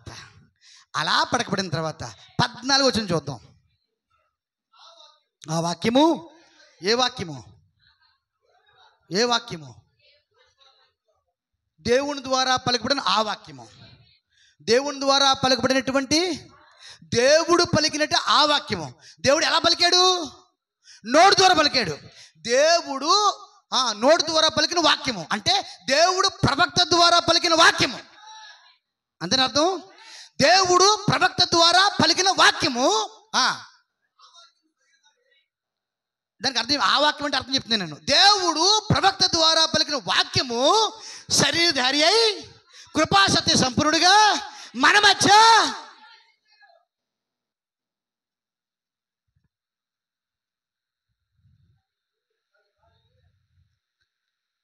ఏ వాక్యం అండి అది? ఆ వాక్యం అంటే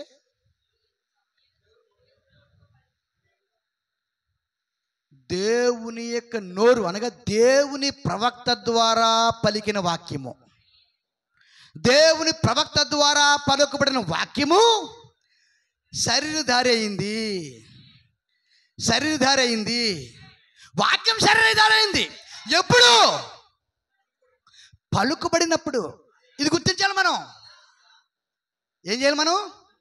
ఇక్కడ వాక్యం ఉంది, ఇక్కడ శరీరం ఉంది భూమి మీద. అర్థమైందా? భూమి మీద శరీరం ఉంది, ఇక్కడ వాక్యం ఉంది కదా. ఈ వాక్యము శరీరం అవ్వాలంటే అదేం చేయబడాలి? పలుకబడాలి. ఆ పలుకబడే విధానం ఏంటి? ప్రవక్త. ప్రవక్తకి ప్రాముఖ్యత అర్థమవుతుందా మీకు? మన ప్రవక్త గురించి చెప్పుకుని మంచి కదా. పోయిన వారం ఏలే గురించి చెప్పుకున్నాం కదా, ఏలే ఆత్మ గురించి చెప్పుకున్నాం కదా. దేవుని స్తోత్రం. భూమి మీద ఏమన్నాయండి? చూడండి, ఆదికాండం మొదటి అధ్యాయం మనల్ని 11 వచనం. గడ్డిని, విత్తనములు చెట్లను భూమి మీద తమ జాతి ప్రకారము తమలో విత్తనములు గల ఫలవృక్షములను భూమి మొలిపించును గాక అని పలుకగా ఆ ప్రకారం ఆయను. భూమి గడ్డిని తమ జాతి ప్రకారము విత్తనములిచ్చు చెట్లను తమ జాతి ప్రకారము తమలో విత్తనములు గల ఫలవృక్షములను మొలిపింపగా అది మంచిదని దేవుడు చూచెను. దేవుని స్తోత్రం. ఎవరికి ఆజ్ఞాపిస్తున్నాడు ఆయన? ఎవరికి ఆజ్ఞాపిస్తున్నాడు? మొలిపించుగా. కానీ ఎవరికి ఆజ్ఞాపిస్తున్నాడమ్మా? గట్టిగా చెప్పండి. మనకు అర్థం అవ్వాలి, ప్రతి మాట అర్థం కావాలి. మన అజ్ఞానం కాదు, దేవుని బిడ్డలు మనం. ఈ భూమిలో జ్ఞానవంతుల కంటే కూడా మన జ్ఞానవంతులు పరలోక మరి జ్ఞానం మంది. పద్ధతి అర్థం కావాలి మనకి. దేవుడు ఎవరికి ఆజ్ఞాపిస్తున్నాడు? ప్రవక్తలో ఉండి దేవుడు ఎవరికి పలుకుతున్నాడు? భూమికి ఆజ్ఞాపిస్తున్నాడు. ఏమని? తనలో విత్తనాలను తమ తమ జాతి ప్రకారం మొలిపించును గాక. తమ తమ జాతి ప్రకారము, తమ తమ జాతి ప్రతి రకం విత్తనం తమ తమ జాతి ప్రకారం భూమి మొలిపించాలి. ఏం మొలిపించాలి? దేవుని స్తోత్రం. ఏం మొలిపించాలండి? దేవునికి మహిమ. భూమిని మొలమని చెప్పట్లేదండి, భూమిని మొలిపించమని చెప్తున్నాడు ఆయన. భూమిని మొలమని చెప్పట్లేదు ఆయన, భూమిని మొలిపించమని చెప్తున్నాడు. ఎందుకు? విత్తనాలు ఎక్కడ ఉన్నాయి? భూమిలో ఉన్నాయి. భూమి నీలో దాగి ఉన్న విత్తనాలు ఉన్నాయి కదా, ఆ విత్తనాలు తమ తమ జాతి ప్రకారం బెండకాయ, బీరకాయ, చిక్కుడుకాయ మొలిపించుగాకని పలికాడు ఆయన. దేవుని స్తోత్రం. భూమి అంటే తెలుసా మీకు? దేవుని స్తోత్రం. భూమి అంటే సంఘం. భూమిని మొలమని చెప్పట్లేదు ఆయన, భూమిని మొలిపించుగాక అని చెప్పాడు. అంటే ఆ సంఘంలో, భూమిలో దేవునికి విత్తనాలు పడి ఉన్నాయి. సంఘంలో దేవునికి విత్తనాలు పడి ఉన్నాయి. సంఘం ఎత్తబడదు, విత్తనాలు ఎత్తబడతాయి. సంఘానికి పునరుత్థానం లేదు, విత్తనాలు మొదలు పునరుత్థానం ఉంది. ఆ మొదటి పునరుత్థానము, ఆ యొక్క వెలుగు, ఆ ప్రకాశము ఎవరి మీద పడుతుందంటే భూమిలో దాగి ఉన్నటువంటి విత్తనాల మీద. భూమి మీద పడుతుంది. ఆ భూమి ఎంతవరకు అంటే ఆ విత్తనం పైకి మొలిపించే వరకును. కానీ పునరుత్థానం ఎవరికి? విత్తనాలకి.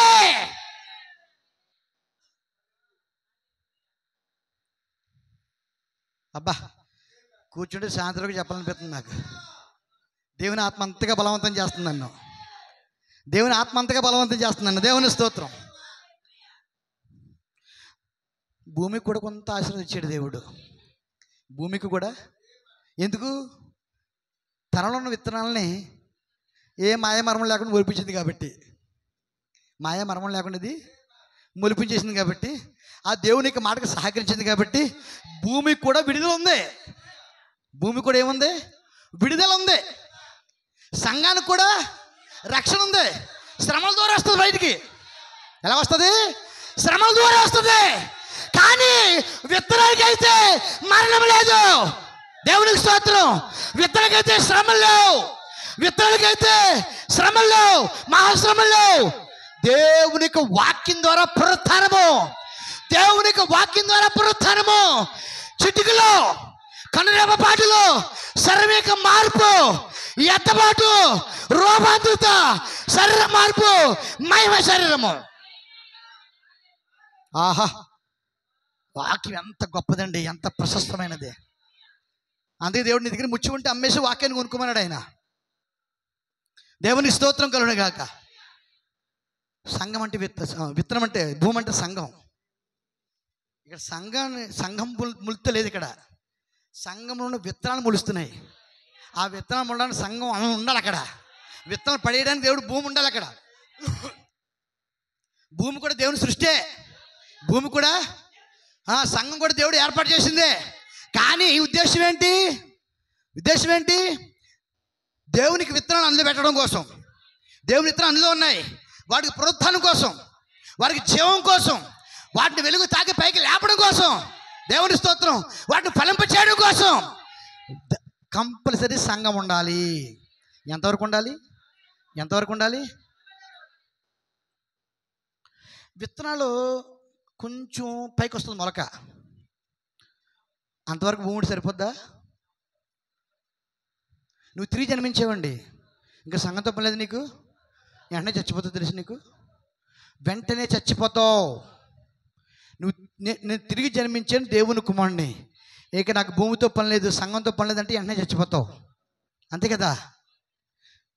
భూమి ఎంతవరకు నీకు అప్పగిస్తుంది దేవునికి నిన్ను? భూమి యొక్క పాత్ర ఎంతవరకు ఉంది? నువ్వు విత్తనంగా పునరుత్థానం చెంది దశల వారీగా ఎదిగి మహావృక్షమై, దేవుని స్తోత్రం, విత్తనములు ఇచ్చి ఆ విత్తనములు ఫలింపజేసి అది నోర్చబడి, దేవుని స్తోత్రం, అది ఎగరవేయబడి ఆ యజమానుడు దాన్ని ఆ కొట్లో వేసుకునేంత వరకు, అర్థమైందండి, ఎప్పుడు వేరు చేయబడుతున్నావు? నువ్వు కోతకాలం ముందు వేరు చేయబడుతున్నావు. కోతకాలం వచ్చేంత వరకు, నువ్వు ఎదిగి ఫలించేంత వరకు భూమి అవసరం, సంఘం అవసరం. తీసుకెళ్ళేటప్పుడు ఆయన తీసుకెళ్ళి, అది ఆయన పని. కానీ నువ్వు పరిపూర్ణత చెందేంత వరకు సంఘం నీకు ఉండాలి.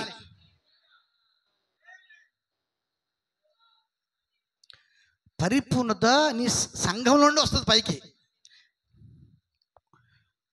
ఇప్పుడు చాలా బోధ ఎక్కువైపోయింది. ఇప్పుడు సంఘంతో పని లేదని బోధ అన్ని చోట్ల, ప్రపంచం అంతా కూడా.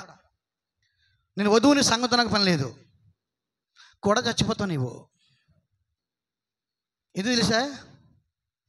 విత్తనం మీద డైరెక్ట్గా నీరేసాడు అనుకోండి ఏమైపోతుంది? అలా వేస్తా ఉన్నాడు అనుకోండి ఏమవుతుంది? అది చచ్చిపోద్ది.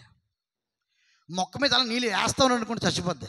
అసలు ఆ మొక్క మొలడానికి భూమి కావాలి, మొక్క నిలబడడానికి భూమి కావాలి, మొక్క ఎదగడానికి భూమి కావాలి, మొక్క ఫలించే భూమి కావాలి. ఏ విత్తనం అయితే భూములు నాటాడో ఆ విత్తనం తిరిగి తీసుకురావడం కోసం భూమి కావాలి. అందుకే సంఘమును కూడా దేవుడు పెట్టాడు. దేవుని స్తోత్రం. అందుకే దేవుడు పెళ్ళగించేస్తాం ప్రభువా, ఆ గురుగులను వేరు చేస్తాం ప్రభా, అది కట్లక్కడ పారేస్తాం ప్రభా. లేదు లేదు, కలిసి కోతకాలం వరకు ఎదుగునయుడి. విడదీయడానికి నీవెవడో? దేవుడే కలిసి ఎదగమని అంటున్నాడు. విడదీయడానికి నీవెవడో? నువ్వు దేవుని కుమారుడువా? నేను ఎక్కడ ఎదగమని పెట్టాడో అక్కడ ఎదుగు. ఎక్కడ ఎదగమని పెట్టాడో అక్కడ ఎదుగు. చూసారా? అక్కడ ఉంటూ ఆ భూమిని తృణీకరించడానికి కాదు నేను పెట్టింది. ఆ భూమి నీకు ఎంతో సహకారి. అది నీకోసం కాదు, దేవుని పని నెరవేరుస్తుంది. అది సంఘం దేవుని చిత్తాన్ని నెరవేరుస్తుంది. నా కొరకు నా విత్తనాన్ని నువ్వు పెంచు, నా కొరకు నా విత్తనాన్ని ఫలింపు చేయి, నా కొరకు నా విత్తనాన్ని నువ్వు ఎదిగించు. దేవుని స్తోత్రం కలుగును గాక. అందుకే దేవుడు భూమికి వర్షాన్ని ఇస్తున్నాడు, భూమికి ఎండేస్తున్నాడు, వెలిగిస్తున్నాడు, భూమికి అన్నీ వేస్తున్నాడు, అన్ని ఎరువేసి పండిస్తున్నాడు. దేవుని స్తోత్రం. అర్థమైందండి? కాబట్టి ఇక్కడ గమనించండి, వాక్యము ప్రవక్త ద్వారా పలికిబడినప్పుడు, భూమికి ఆజ్ఞాపించినప్పుడు భూమిలో ఉన్న విత్తనములు ఏమవుతున్నాయి? ఎదుగుతున్నాయి. దేవునికి స్తోత్రం కలుగును గాక. చూసారా? దేవునికి విత్తనాలు. ఆ తర్వాత ఇంకో ముందుకెళ్దాం, యోహాను సువార్త దగ్గరికి వెళ్దాం. నేను ఏదో చెప్పాలనుకున్నాను. దేవుని స్తోత్రం. చూసారా? మన తలంపులు వేరు, దేవుని తలంపులు వేరు. 12వ వచనం 9వ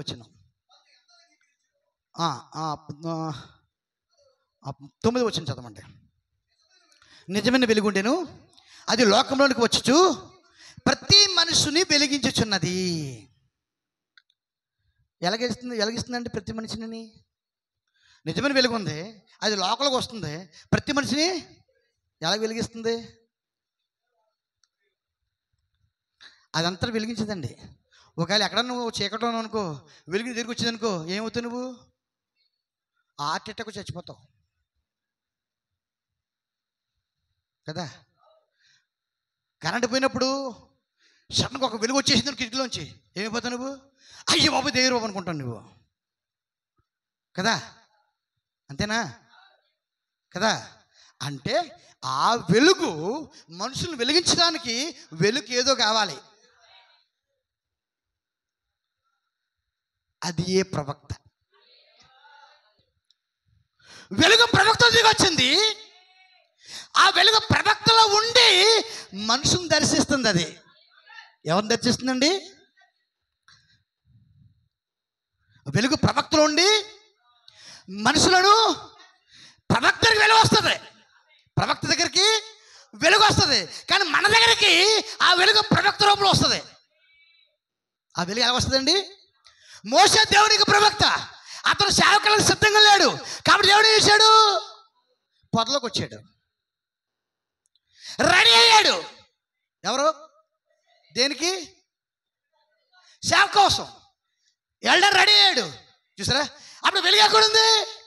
మోషేలో ఉంది. అప్పుడు ఏం చేసింది? 20 లక్షల ప్రజలను వెలిగించింది. అది ఎంతమంది వెలిగించింది? అది 20 లక్షల మంది ప్రజలను వెలిగించింది. అందుకే 6వ వచనంలో ఒక మనుషుడుండెను, ఒక మనుషుని చెప్పట్లేదు, ఒక మనుషుని చెప్తున్నాడు. ఎందుకంటే ఒక మనుషుడు ఎందుకు చెప్తున్నాడంటే ప్రతి కాలంలో అనేక మంది ప్రవక్తలు ఉన్నారు, కానీ దేవుని కొరకు ఒక్క మనుషుడే ఉన్నాడు. నోహు కాలంలో అనేక మంది ప్రవక్తలు ఉన్నారు, దేవుడు ఎన్నుకున్న ప్రవక్త ఒకడే నోవాహు. మోషే కాలంలో అనేక మంది ప్రవక్తలు ఉన్నారు, అది బైబిల్ కూడా రాయబడింది, కానీ దేవుడు ఎన్నుకున్నవాడు మోషే ఒకడు మాత్రమే. నమ్ముతున్నారా? యోహాను కాలంలో అనేక మంది ప్రవక్తలు ఉన్నారు, యోహాను ఒకడు మాత్రం ఎన్నుకున్న దేవుడు. బ్రహ్నాం కాలంలో అనేక మంది ఉన్నారు, బ్రహ్నామను ఒక్కడిని మాత్రమే దేవుడు ఎన్నుకున్నాడు.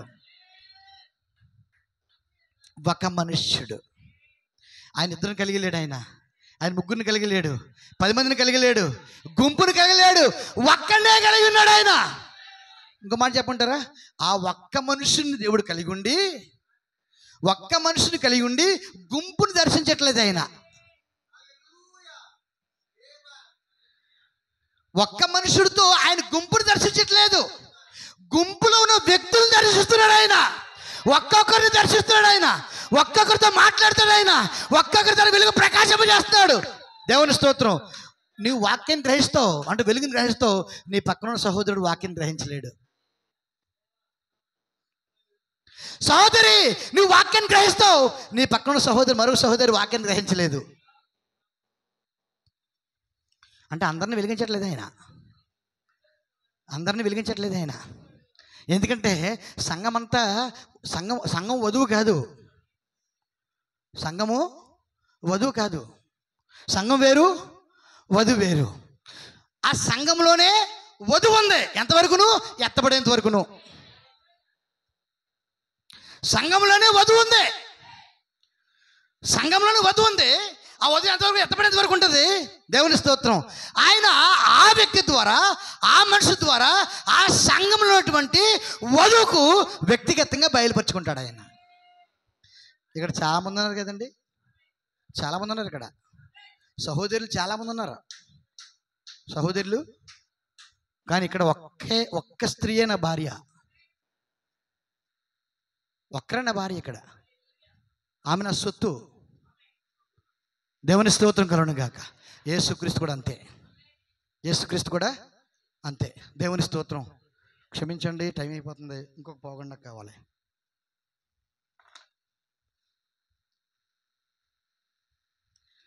మాట ఎందుకు వచ్చిందంటే, దేవుడు నరుని చేసినప్పుడు స్త్రీని గాను పురుషుని గాను చేశాడు ఆయన. స్త్రీని గాను పురుషుని గాను చేశాడు. కాబట్టి మొట్టమొదటి దేవుడు తన కుమారుని పంపించాడు. ఆ గడి కొరకు, ఆ రాక కొరకు ఆయన ఎంతగానో ఎదురు చూశాడు. చూసారా? నిజానికి అది ఎవరిని పంపించడం కోసం కాదు, ఆయనే శరీరంగా భూమికి రావడం కోసం.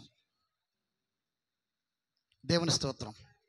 ఆయన విమోచకుడిగా, రక్షకుడిగా భూమి మీదకి వచ్చాడు ఆయన. దేవుని స్తోత్రం. అయితే ఆ కుమారుడు ద్వారా ఎవరైతే రక్షించబడవలసిన వారే ఉన్నారో, ఆ రక్షణ ఎవరైతే అర్హులై ఉన్నారో వారు కోసం కూడా దేవుడు ఎదురు చూస్తున్నాడు 6000 సంవత్సరాలు బట్టి. ఎన్ని సంవత్సరాలు పెట్టండి? అది ఎవరు కాదు, తన కుమారులు ఉన్నటువంటి స్త్రీయే, స్త్రీ ఆత్మయే. అంటే యేసుక్రీస్తు అనగా స్త్రీని గాను పురుషుడిగా ఉన్నాడు ఆయన. ఆయనకు నరుడు, ఆయన దేవుని యొక్క సృష్టి. ఆ యేసుకు సృష్టించినప్పుడే మనం కూడా ఆయనలో ఉన్నాం. ఏ రూపంలో ఉన్నాం? స్త్రీ రూపంలో ఉన్నాం. మొదటి రాకుల్లో మనం ఆయనలో ఉన్నాం. మొదటి రాకులు ఎక్కడ మనం? దేవుని స్తోత్రం. ఆయన కుమారుడిగా అవతారం ఎత్తినప్పుడు మనం ఆయనలో ఉన్నాం. మనం ఆయనలో ఉన్న కనబడలేదు. దేవుని స్తోత్రం. చూసారా? ఆయన వెల చెల్లించేశాడు, అయిపోయింది. ఎవరి కొరకైతే వెల చెల్లించాడు అంటే ఆయనలో ఉన్నటువంటి తన భార్య కోసం. ఆ శరీరం ఎక్కడ పడిందండి? భూమిలో పడింది, అది పాపంలో పడింది, అది అతిక్రమాలతో పడింది. అది దాన్ని పైకి లేపడం కోసం, ఆయన శరీరధర అయ్యాడు. ఇప్పుడు రెండవ రాకడలో ఆయన మాల ఇక్కడ చెప్పాం కదా, యోహాను 1వ అధ్యాయము, ఆదికాండం 1వ అధ్యాయం మరలా ఇక్కడ నెరవేర్చబడింది. 63లో నెరవేర్చబడింది. మరలా వాక్యం వచ్చింది. ఆ వాక్యం మరలా పలకబడింది. ఇక్కడ ఆ వాక్యం మళ్ళా 7వ దూతలో పలకబడుతుంది. ఆ కుమారుడు 7వ దూతలో ప్రకాశిస్తున్నాడు. ఆ వెలుగు 7వ దూతలో ప్రకాశిస్తున్నాడు. వాక్యం మనుషులు వెతుకుతుంది, మనుషులు తాగుతుంది. దేవుని స్తోత్రం. కాబట్టి ఆ పలకబడిన వాక్యము ఆ ప్రవక్త ద్వారా పలకబడిన ఆ వాక్యము 63వ వాక్యము ఏమవ్వాలండి? ఏమవ్వాలి? శరీరం దాల్చాలి. ఎక్కడ దాల్చాలి? ఎక్కడ దాల్చాలి. దేవుని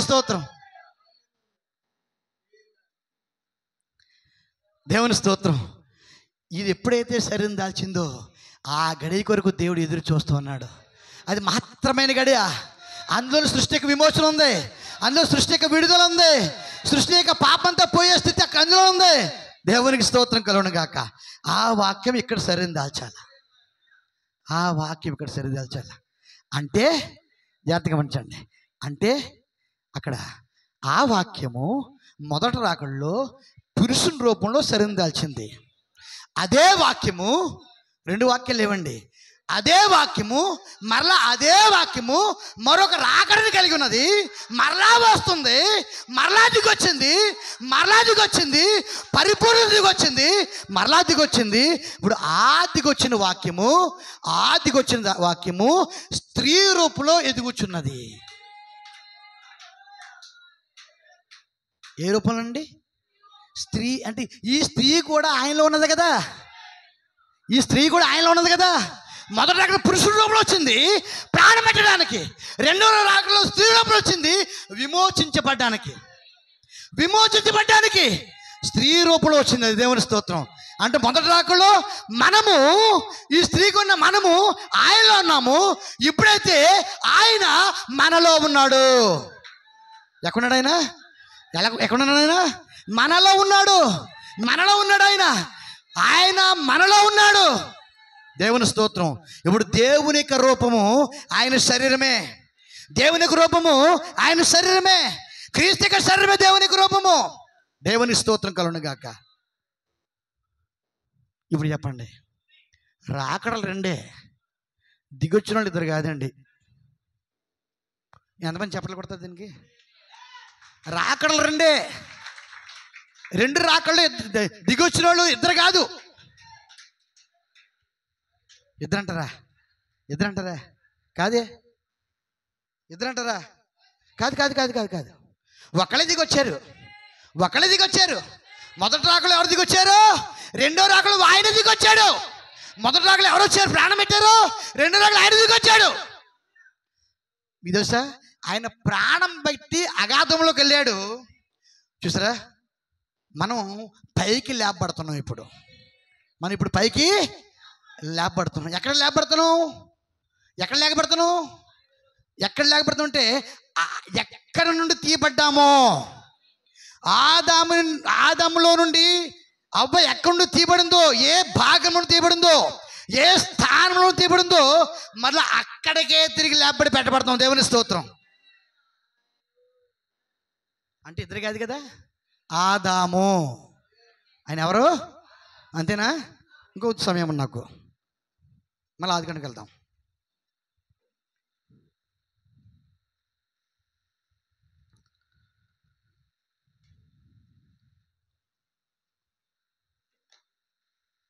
ఆదాము ప్రక్కల నుండి అవ్వను తీశాడు కదా. దేవుని స్తోత్రం. అవ్వ చూసారా? ఇక్కడ 1వ అధ్యాయం 5వ అధ్యాయము మొదటి వచనం. ఆదాము వంశంలో ఇదే. దేవుడు ఆదామును సృజించిన దినమున దేవుని పోలికగా అతన్ని చేశాను. మగవానిగాను ఆడుదానిగాను వారిని సృజించి, వారు సృజించబడిన దినమున వారిని ఆశీర్వదించి వారికి నరులని పేరు పెట్టెను. ఇక్కడ జాగ్రత్తగా గమనించండి. 2వ వచనం మళ్ళీ చదవండి. మగవానిగాను ఆడుదానిగాను వారిని సృజించి, వారు సృజించబడిన దినమున వారిని ఆశీర్వదించి వారికి నరులని పేరు పెట్టాను. నరులు అని చెప్పాడు కదా. కాదు, ఆదాము అని పేరు పెట్టాను. ఆదాము ఎలాగున్నాడు? మగదానిగాను వారిని అన్నాడు కదా. అక్కడ బహుస్థితి పడ్డాడు. రెండు స్వభావాలు వేరు వేరు కాబట్టి. అర్థమైందండి? శరీరం ఒకటే, అది వాక్యం. కానీ అందులో ఉన్నటువంటి రెండు స్వభావాలు ఉన్నాయి. ఒకటి పురుషుని ఆత్మ, రెండు స్త్రీ స్వభావం. కానీ ఒకే శరీరం కాబట్టే ఆ స్వభావం గురించి మాట్లాడినప్పుడు వారిని అన్నాడు. కానీ ఏం పేరు పెట్టాడు? ఆదాము అని పేరు పెట్టాడు, సింగులర్. అర్థమైందండి? మీకు తెలుసా, పడిపోయిన తర్వాత అవ్వకి ఆదాం పేరు పెట్టాడు.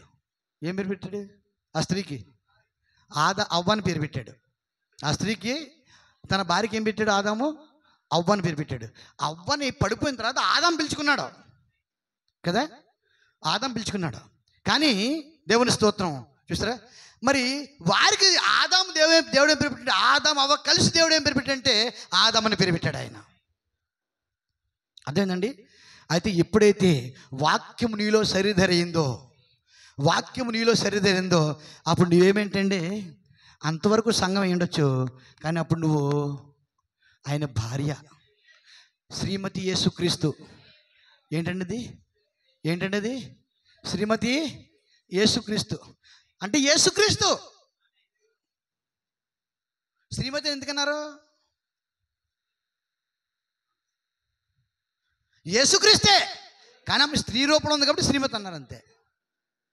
ఆమె స్త్రీ, ఆయనకి వివాహం చేయబడింది, రూపం స్త్రీ, కానీ ఆమె ఎవరు? యేసుక్రీస్తు. యేసుక్రీస్తు అంటే గమనించాల్సిందంటే, వివాహమైన తర్వాత భార్య భర్త ఒకవేళ వేరు వేరు శరీరం ఉన్నప్పటికీ, చూసారా, వారు ఇద్దరు కాక ఏక శరీరమై ఉన్నారు. మత్తయి సువార్త 19వ అధ్యాయంలో 6వ వచనం కూడా మాట కనబడుతుంది. వారికి మీదట ఇద్దరు కాక వారు ఏక శరీరమై ఉన్నారు. అదే భార్య భర్త అంటే చూసారండి. ఇప్పుడు ప్రభువుని యేసుక్రీస్తు, మనం ప్రభువుని యేసుక్రీస్తు అయి ఉన్నాము, శ్రీమతి యేసుక్రీస్తు అయి ఉన్నాము. దేవుని స్తోత్రం. ఇంకో రెండు మాటలు ముగిస్తాను. మన సామెతల గ్రంథాలకు వెళ్దాం.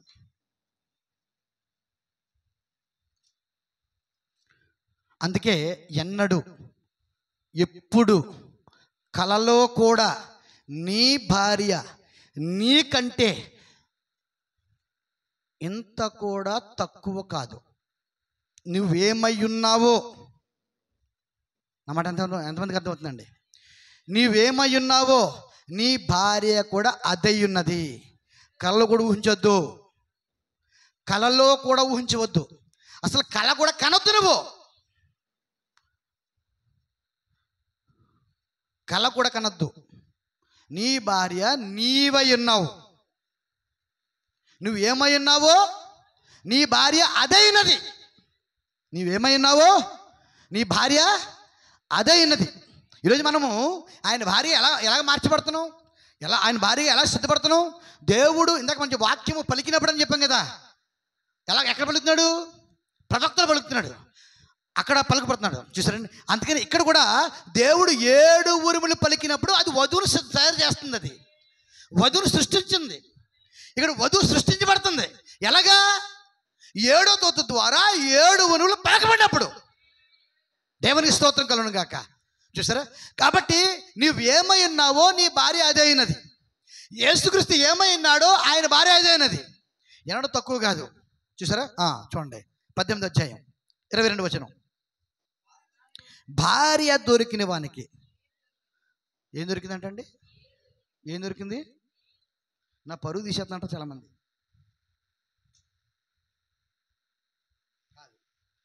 పరువు నిలబెట్టుకునేలా చేసుకోవాలి. నువ్వు ఏం చేయాలి? మనం పరువు నిలబెట్టుకునేలా చేసుకోవాలా. అది పురుషుల్లోనే ఉంటుంది. అది పురుషుల్లోనే ఉంటుంది. దేవుని స్తోత్రం. బైబిల్ చెప్తున్న భార్య దొరికిన వానికి మేలు దొరికెను. దీనికి చాలామంది పిల్లలను ఆ మేలు తీసేసి చాలామంది ఎక్కువ పెడతారు, మేకుని పెడతారండి. ఒక మాట తీసివేసిన భార్య దొరికినకి ఏం దొరికిందంటండి? మేలు దొరికిన బైబిల్ చెప్తుంది. కానీ ప్రజలు నవ్వించడం కోసం, వెటకరించడం కోసం, పెళ్ళైన తర్వాత ఎన్నో సమస్యలు వస్తుంటాయి, దానికోసం మేకు దొరికిందంటారు చాలామంది. భార్య ఎన్నడూ మేకు కాదు. వాక్యం మేలని చెప్తే వాక్యం మార్చబడుతుందా? నువ్వు మార్చేసుకోవచ్చు, దేవుడు మారడు. అది మేలే. అది ఎన్ని రూపాల్లో ఏ రకంగా కనపడినా, ఒక గయ్యాళ్ళ కనపడినా, గొడవాడి మనిషి కనపడినా, ఎన్ని రకాలుగా కనపడినా సరే అది ఆ పురుషునికి మేలే. నీకు తెలుసా, దేవుడు నిన్ను ప్రేమిస్తే ఆయన ప్రేమించే వారికి సమస్తము సమకూడి మేలు కొరకే చేస్తాయి. ఏ పురుషుని తన భార్య మేకు అనుకున్నట్టయితే భార్య మేకు కదండి. ఆ వాక్యం నమ్మనందుకు అతను మేకు అవుతాడు. వాక్యం మార్చొద్దు, అది మేలుగా చేసుకో. ఆ మేలుగా చేసుకునే జ్ఞానం నీకుంది. స్త్రీ అల్పమైన ఘటమైనది. నువ్వేం చేస్తున్నావు? నువ్వు శిరస్సు కదా, జ్ఞానం నీకు ఇచ్చాడు కదా, వాక్యం నీకు ఇచ్చాడు కదా. ఆమె మేకైంది, ఎందుకైంది నీకు? మేలని దేవుడు చెప్పాడు కదా, అది మేలుగానే ఉండాలి. నీకు మేలుగానే చేసుకోవాలి నువ్వు. అవును, భార్య తన భర్త కోసం, తన బిడ్డల కోసం స్వార్థంగా ఆలోచించవచ్చు. తప్పలేదు అది. ఆమె ఎందుకు? తన భర్త కోసమే. ఆమె ఎందుకు? తన పిల్లల కోసమే. ఆమె ఎందుకు సృష్టించబడింది? తన భర్త కోసమే. ఆమె జీవితం భర్తకే, ఆమె స్వార్థం భర్త కోసం, ఆమె ఏం చేసిన భర్త కోసం. అది బయట వారికి ఎలా కనపడినా సరే ఆమె తన భర్త కోసం జీవించినంత కాలం కూడా ఆ స్త్రీ ఆ పురుషునికి మేలే.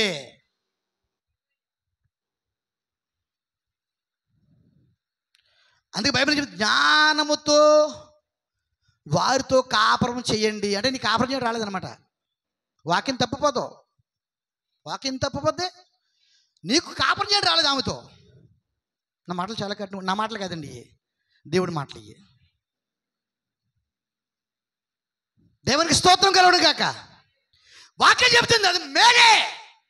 మేలంటే మేలే, అది వాక్యం. భూమి ఆకాశం గతించినప్పటికీ నా మాటలు గతించు. సున్న కానీ, సున్నాల సగభాగం పొల్లు కానీ పోదండి. ఇదిగో భూమి శాశ్వతంగా ఉంటుంది అనుకుంటున్నాం.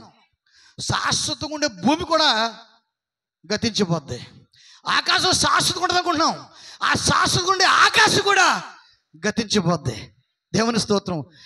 నిన్న కాక వచ్చిన భార్య నువ్వు శాశ్వతం కాదనుకుంటున్నావు. కాదు, నువ్వు బ్రతికితే నీ భార్య బ్రతికుంది, నువ్వు చచ్చిపోతే నీ భార్య కూడా చచ్చిపోయింది. ఇంకో చెప్పండి, నీ భార్య చచ్చిపోతే నువ్వు కూడా చచ్చిపోయినట్టే.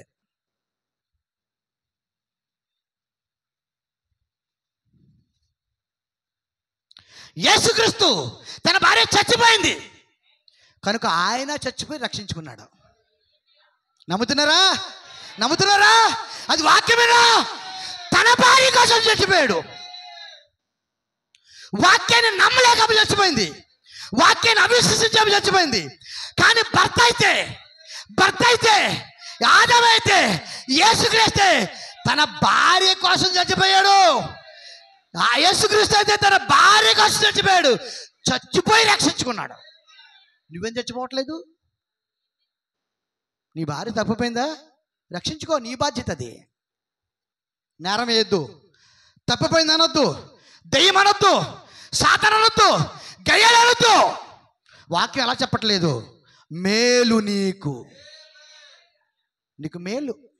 మేలు. నీ భారం భరిస్తుంది, నీ జీవానికి ప్రవృత్తి తెస్తుంది, నీకు బిడ్డలకు అంటుంది, నీకు వండి పెడుతుంది, నేను తృప్తిపరుస్తుంది, నీకు పాన్పిక మారింది, తన సుఖాన్ని కోల్పోయింది, నీ కొరకు తన సుఖాన్ని ఇచ్చింది, వంశములు ఇచ్చింది, అభివృద్ధి పరుస్తుంది, ఇంటిని నిండిస్తుంది. ఏంటది? దేవుని స్తోత్రం. అది మేలు కదా? దేవుని స్తోత్రం. భార్య దొరికిన వానికి 22 వచనం, మేలు దొరికెను అట్టివాడు యెహోవా వలన అనుగ్రహము పొందినవాడు. అట్టివాడు యెహోవా వలన ఏం పొందాడు? మరి అనుగ్రహం అన్నాడు. భార్యను దేవుడు నీకు ఇవ్వటమే అనుగ్రహం, దేవుని వరం, దేవునికి అనుగ్రహం. దేవుని అనుగ్రహం నాకు దొరికింది. ఎంతో కాలం తపస్సు చేస్తే ఈ రోజు దొరికింది అనుగ్రహం.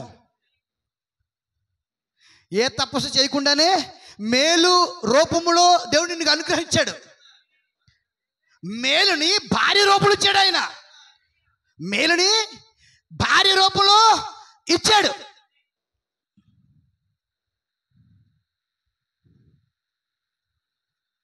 దేవునికి స్తోత్రం. మరి చాలా బలహీనత ఉన్నాయి కదండి. అలా మాట్లాడుతుందండి, ఇలా మాట్లాడుతుందండి, లేదా అలా చేస్తుంది, ఇలా చేస్తుందండి. మనం చేయలేదా? ఆయన మనల్ని ప్రేమించలేదు. ఆయన మనం విడిచిపెట్టేశాడా? మనం వదిలేశాడా? మనం ఏమంత నీతిమంతులు అండి? మనం మాటలో నికరం ఉందా? మనకి మన చూపులో నికరం ఉందా? మన నడకలో నికరం ఉందా? మన తలంపులో నికరం ఉందా? మంచి ఏమైనా కనబడుతుందా? కానీ ఏం చేశాడు ఆయన? ఇంకా ప్రేమిస్తున్నాడు. ఆయన ఇంకా ప్రేమిస్తున్నాడు. ఆయన ఇంకా ప్రేమిస్తున్నాడు. మన చెడుతనం చూస్తలేదు ఆయన. మన చెడుతనం చూస్తలేదు ఆయన.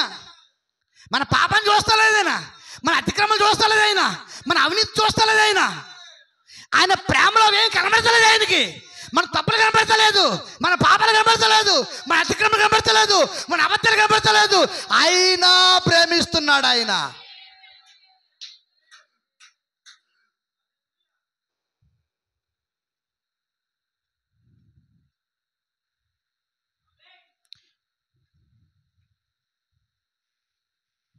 దేవునికి స్తోత్రం. ఒక వ్యక్తి తన భార్యను తృణీకరిస్తున్నాడంటే, ద్వేషిస్తున్నాడంటే, యేసుక్రీస్తు కూడా తన సంఘాన్ని ద్వేషించినట్టే. కానీ యేసుక్రీస్తు తన సంఘాన్ని ద్వేషించలేదు. తన సంఘాన్ని ద్వేషించలేదు. ఆయన క్షమించి చేర్చుకుంటున్నాడు. ఆయన ఆమె అల్పమని ఘట్టమని ఎరిగి ఉన్నాడు. ఆయన ఆమె అపవిత్రాలను ఎరిగి ఉన్నాడు. ఆయన ఆమె పాపాన్ని ఎరిగి ఉన్నాడు. ఆయన ఆమెలో అబద్ధాలు ఉన్నాయి, ఆమెలో దోషం ఉంది, ఆమెలో అసూయ ఉంది, ఆమెలో అన్నీ ఉన్నాయి అని ఎరిగి ఉన్నాడు. ఆయన దేవుని స్తోత్రం. అయినా ఒకే ఒక ప్రాతిపదిక మీద, ఏంటి ఆ ప్రాతిపదిక? అయినా ఆమె నా భార్య. నేను శుద్ధీకరించుకుంటాను, నేను మలుచుకుంటాను, నేను జ్ఞానంతో కాపురం చేస్తాను, నా మార్గంలోనికి, నా పద్ధతిలోనికి నేను ఆమెను మారుస్తాను అని ఆశించి గ్రహించి, ఇదిగో ఈ సేవకుని పంపించాడు. ఆయన ఈ సేవకుని పంపించాడు. ఆయన వాక్యంతో పంపించాడు. ఆయన తన స్వభావం తెలియజేయడం కొరకు, తను ఏమైనా తెలియజేయడం కొరకు, ఆయన రూపంలో మార్చుకోవడం కొరకు, ఆయన పద్ధతుల్లో మార్చుకోవడం కొరకు.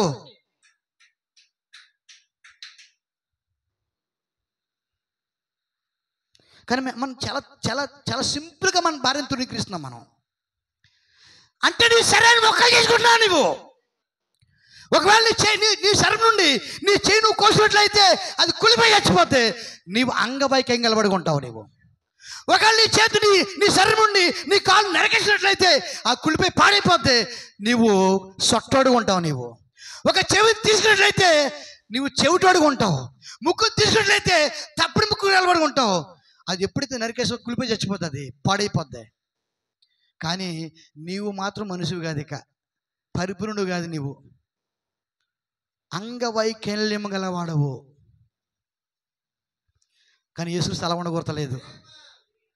తన తన తన భాగం, తన భార్య భూమిలో పడి ఉన్నది, సంఘములో పడి ఉన్నది, భూమిలో పడి ఉన్నది, సంఘంలో పడి ఉన్నది.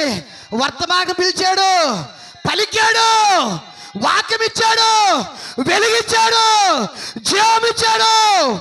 దేవునికి మహిమ కలుగును గాక.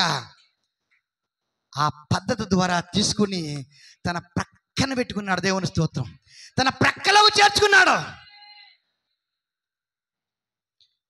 ఇప్పుడు నేరుగా అదే ప్రాసెస్లో ఉన్నాం మనం. ఎక్కడున్నా మనం?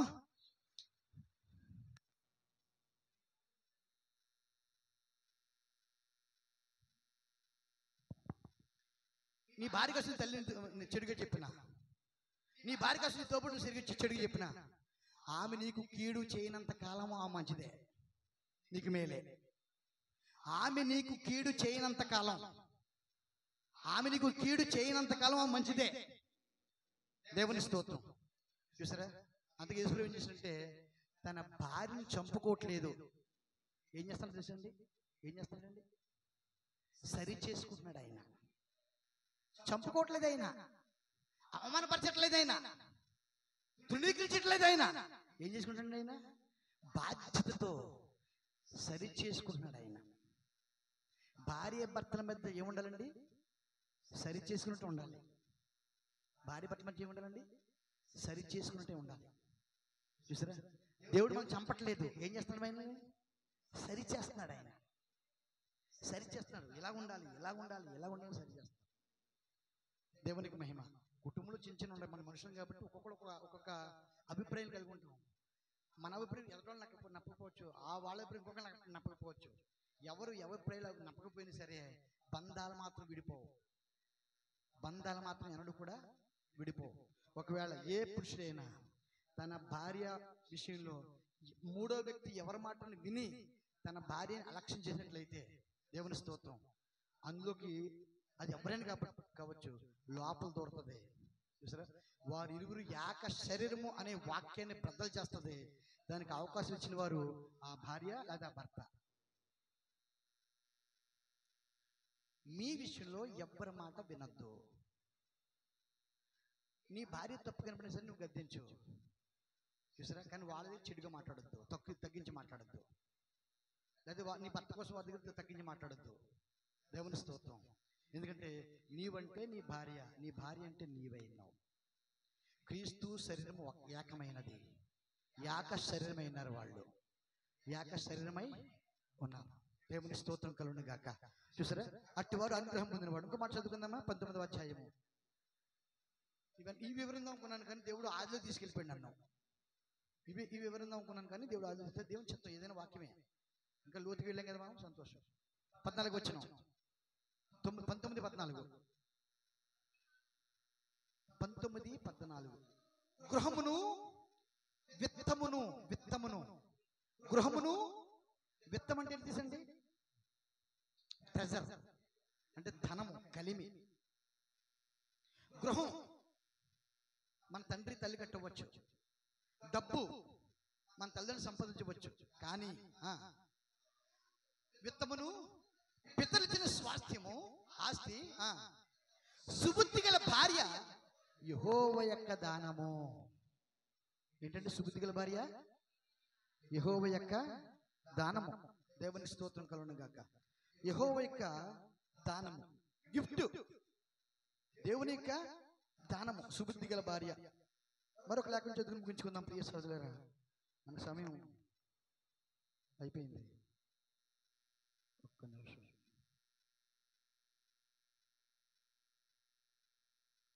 మరొక లేఖనం చదువుకుందాం. వర్తమానంలో 2 విషయాలు చెప్పొచ్చు కానీ టైం లేదు నాకు. దేవునికి మహిమ కలుగును గాక. సామెతలు 30వ అధ్యాయము, 31వ అధ్యాయము, 10వ వచనం.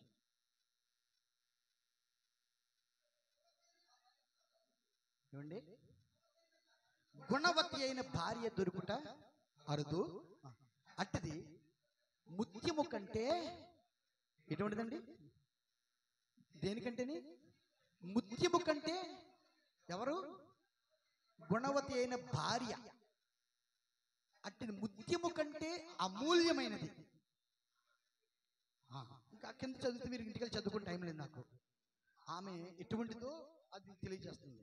ఈ గుణవతి అయిన భార్య ముత్యము కంటే అమూల్యమైనది. దేవుని స్తోత్రం. కాబట్టి గుణవతి అంటే ఏంటి? నీతి లేని స్త్రీ అంటే ఏంటి చూసారా? పేతురు గ్రంథంలో ఉంటుంది అనుకుంటా, ఒకసారి చూద్దాం.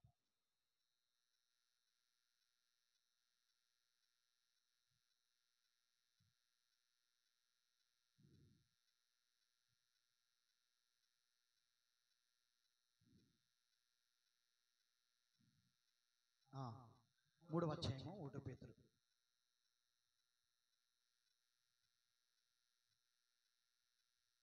మొదటి నుంచి. అటువంటి స్త్రీలారా, మీరు మీ స్వపురుషులకు ఎవరికి లోబడి? అండి? పురుషులు కాదండి, స్వపురుషులకు లోబడి ఉండి. స్వపురుషులు అంటే సొంత భర్త. స్వపురుషులు అంటే ఎవరండి? అంటే సొంత శిరస్సు. అందువలన వారిలో ఎవరైనాను వాక్యమునకు అవిధేయులైతే వారు భయముతో కూడిన మీ పవిత్ర ప్రవర్తన చూచి వాక్యము లేకుండానే తమ భార్యలు నడబడ వలన రాబట్టబడవచ్చును.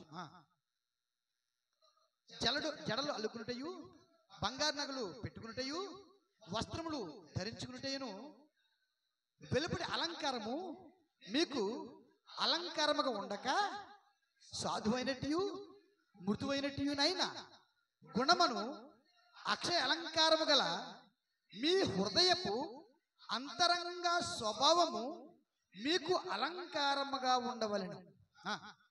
అది దేవుని దృష్టికి మిగుల విలువ గలది. అటువలే పూర్వము దేవుని ఆశ్రయించిన పరిశుద్ధ స్త్రీలను తమ స్వపురుషులకు లోబడి ఉండుట చేత తమ్ముడు తాము అలంకరించుకొనిరి. ఆ ప్రకారముగా శారా అబ్రహామును యజమానుడని పిలుచుచు అతనికి లోబడి ఉండెను. మీరును యోగ్యముగా నడుచుకునుచు ఏ భయమునకు బెదరకైన ఎడల ఆమెకు పిల్లలగుదురు. మొట్టమొదటి ఏం చెప్పాడంటే మీ స్వపురుషులకు లోబడి ఉండుడి. అది స్త్రీకి లేక భార్యగా ఉన్నటువంటి స్త్రీకి ఉండవలసిన ఏకైక గుణ లక్షణం. తమ సొంత పురుషులు లోబడి ఉండాలి. అందరూ లోబడి చెప్పట్లేదండి ఆయన, తమ సొంత పురుషులకు లోబడి.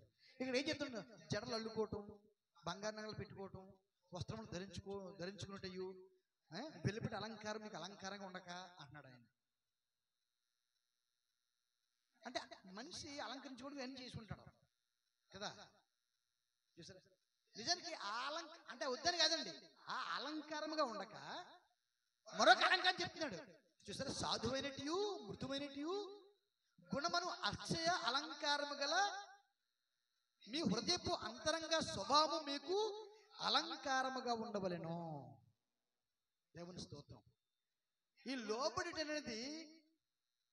లోబడిట తన భర్తకు లోబడిట అనేది చూసారా, అది హృదయం యొక్క అలంకరణ, పై అలంకరణది. నిజానికి హృదయం యొక్క అలంకరణ. ఆ స్త్రీ ఎన్ని నగలు పెట్టుకున్నా, ఎన్ని లక్షల్లో పట్టు చీర కట్టుకున్నా సరే కానీ ఒకవేళ ఆ స్త్రీ తన భర్త పట్ల అవిధేయత, భయము లేనట్లయితే, లేకపోతే విధేయత లేనట్లయితే చూసారా, ఆమె ఎంత అందంగా ఉండొచ్చు, ఎంత అలంకరించుకోవచ్చు, చూస్తున్నాను, ఎటువంటి ప్రయోజనము లేదు.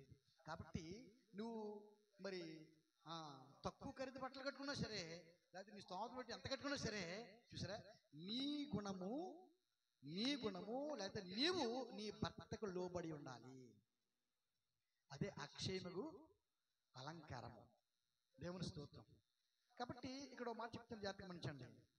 ఈరోజు దేవుడు మనల్ని నీతిమంతులుగా నీతిమంతులు ఎవరండి? యేసుక్రీస్తే నీతిమంతులు ఎవరు?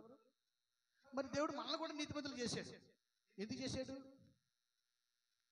మనం ఎలా నీతిమంతులు అవుతున్నాం? మనం ఆయన ద్వారా ఆయనను అంగీకరించాం కాబట్టి, తర్వాత ఆయన అంగీకరించి ఆయనే నమ్మి ఆయనతోనే జీవిస్తున్నాం కాబట్టి ఈరోజు మనకి నీతి ఎందుకు కాదు, ఆయనే మనకి నీతి, ఆయనే. నిజానికి మనం మన వైపు ఆయన చూస్తే మనం పాపం ముద్ద కదా, అసూయ, ద్వేషం, కలహం, మత్సరం అన్నీ కూడా మనకు ఉన్నాయి. కానీ ఒకే ఒక్క కారణాన్ని బట్టి మన వాక్యాన్ని అంగీకరించాం, దాన్ని బట్టి దేవుడు మనల్ని అంగీకరించాడు.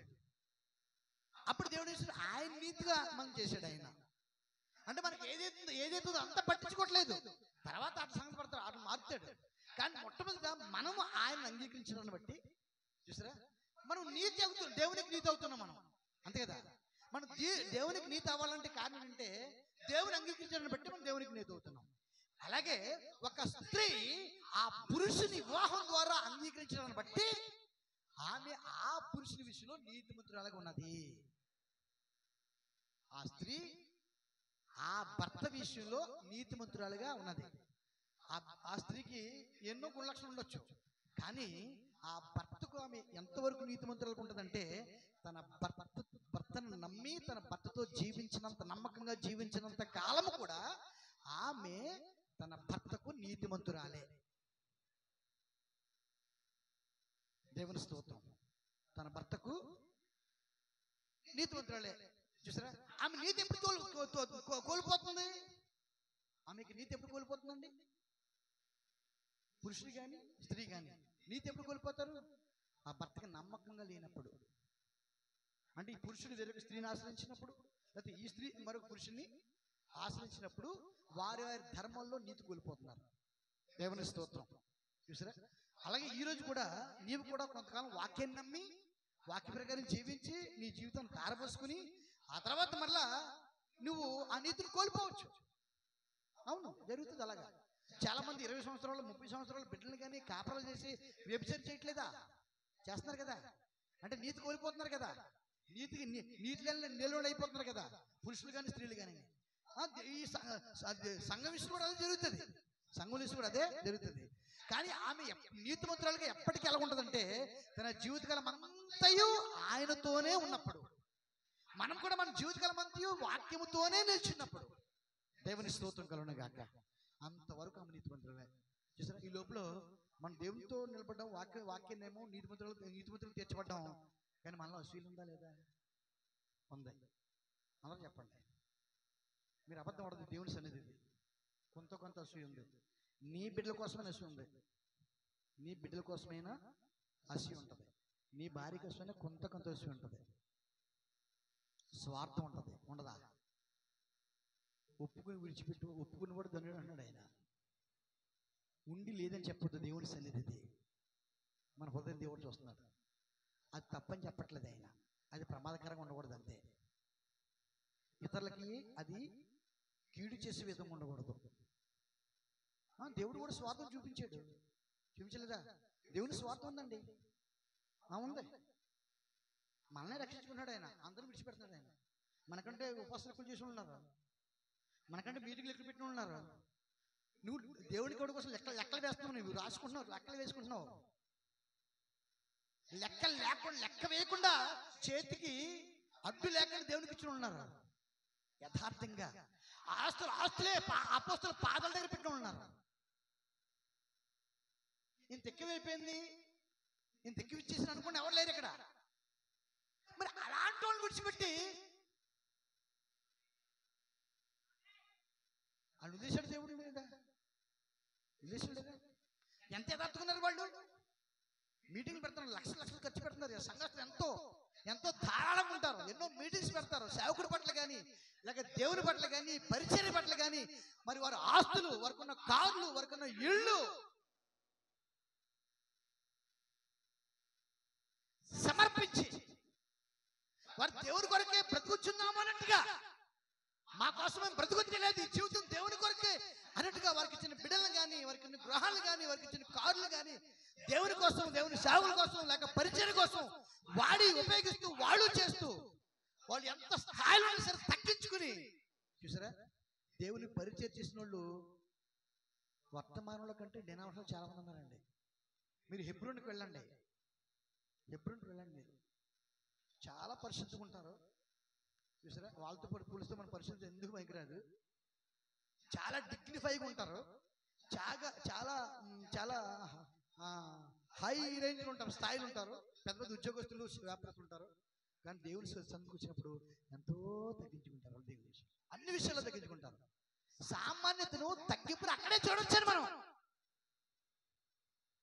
యథార్థతను అక్కడే చూడొచ్చు మనం. దేవుని స్తోత్రం.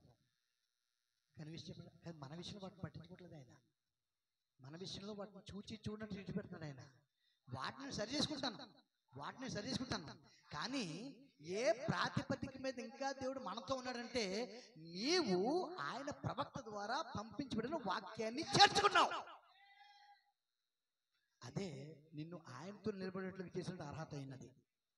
అలాగే నీ భార్య కూడా నీతో ఉడంబడిక చేసుకుని నీకు నమ్మకస్తులుగా నిలబడితే, నీ కోసమే, నీ బిడ్డల కోసం నిలబడితే, ఆమె ఎన్నో తప్పులు అంటే వ్యభిచారం చెప్పలేదు, చిన్న స్వార్థం, ఇటువంటి చిన్న సరే అవి తర్వాత నువ్వు సరి చేసుకోవాలి తప్ప.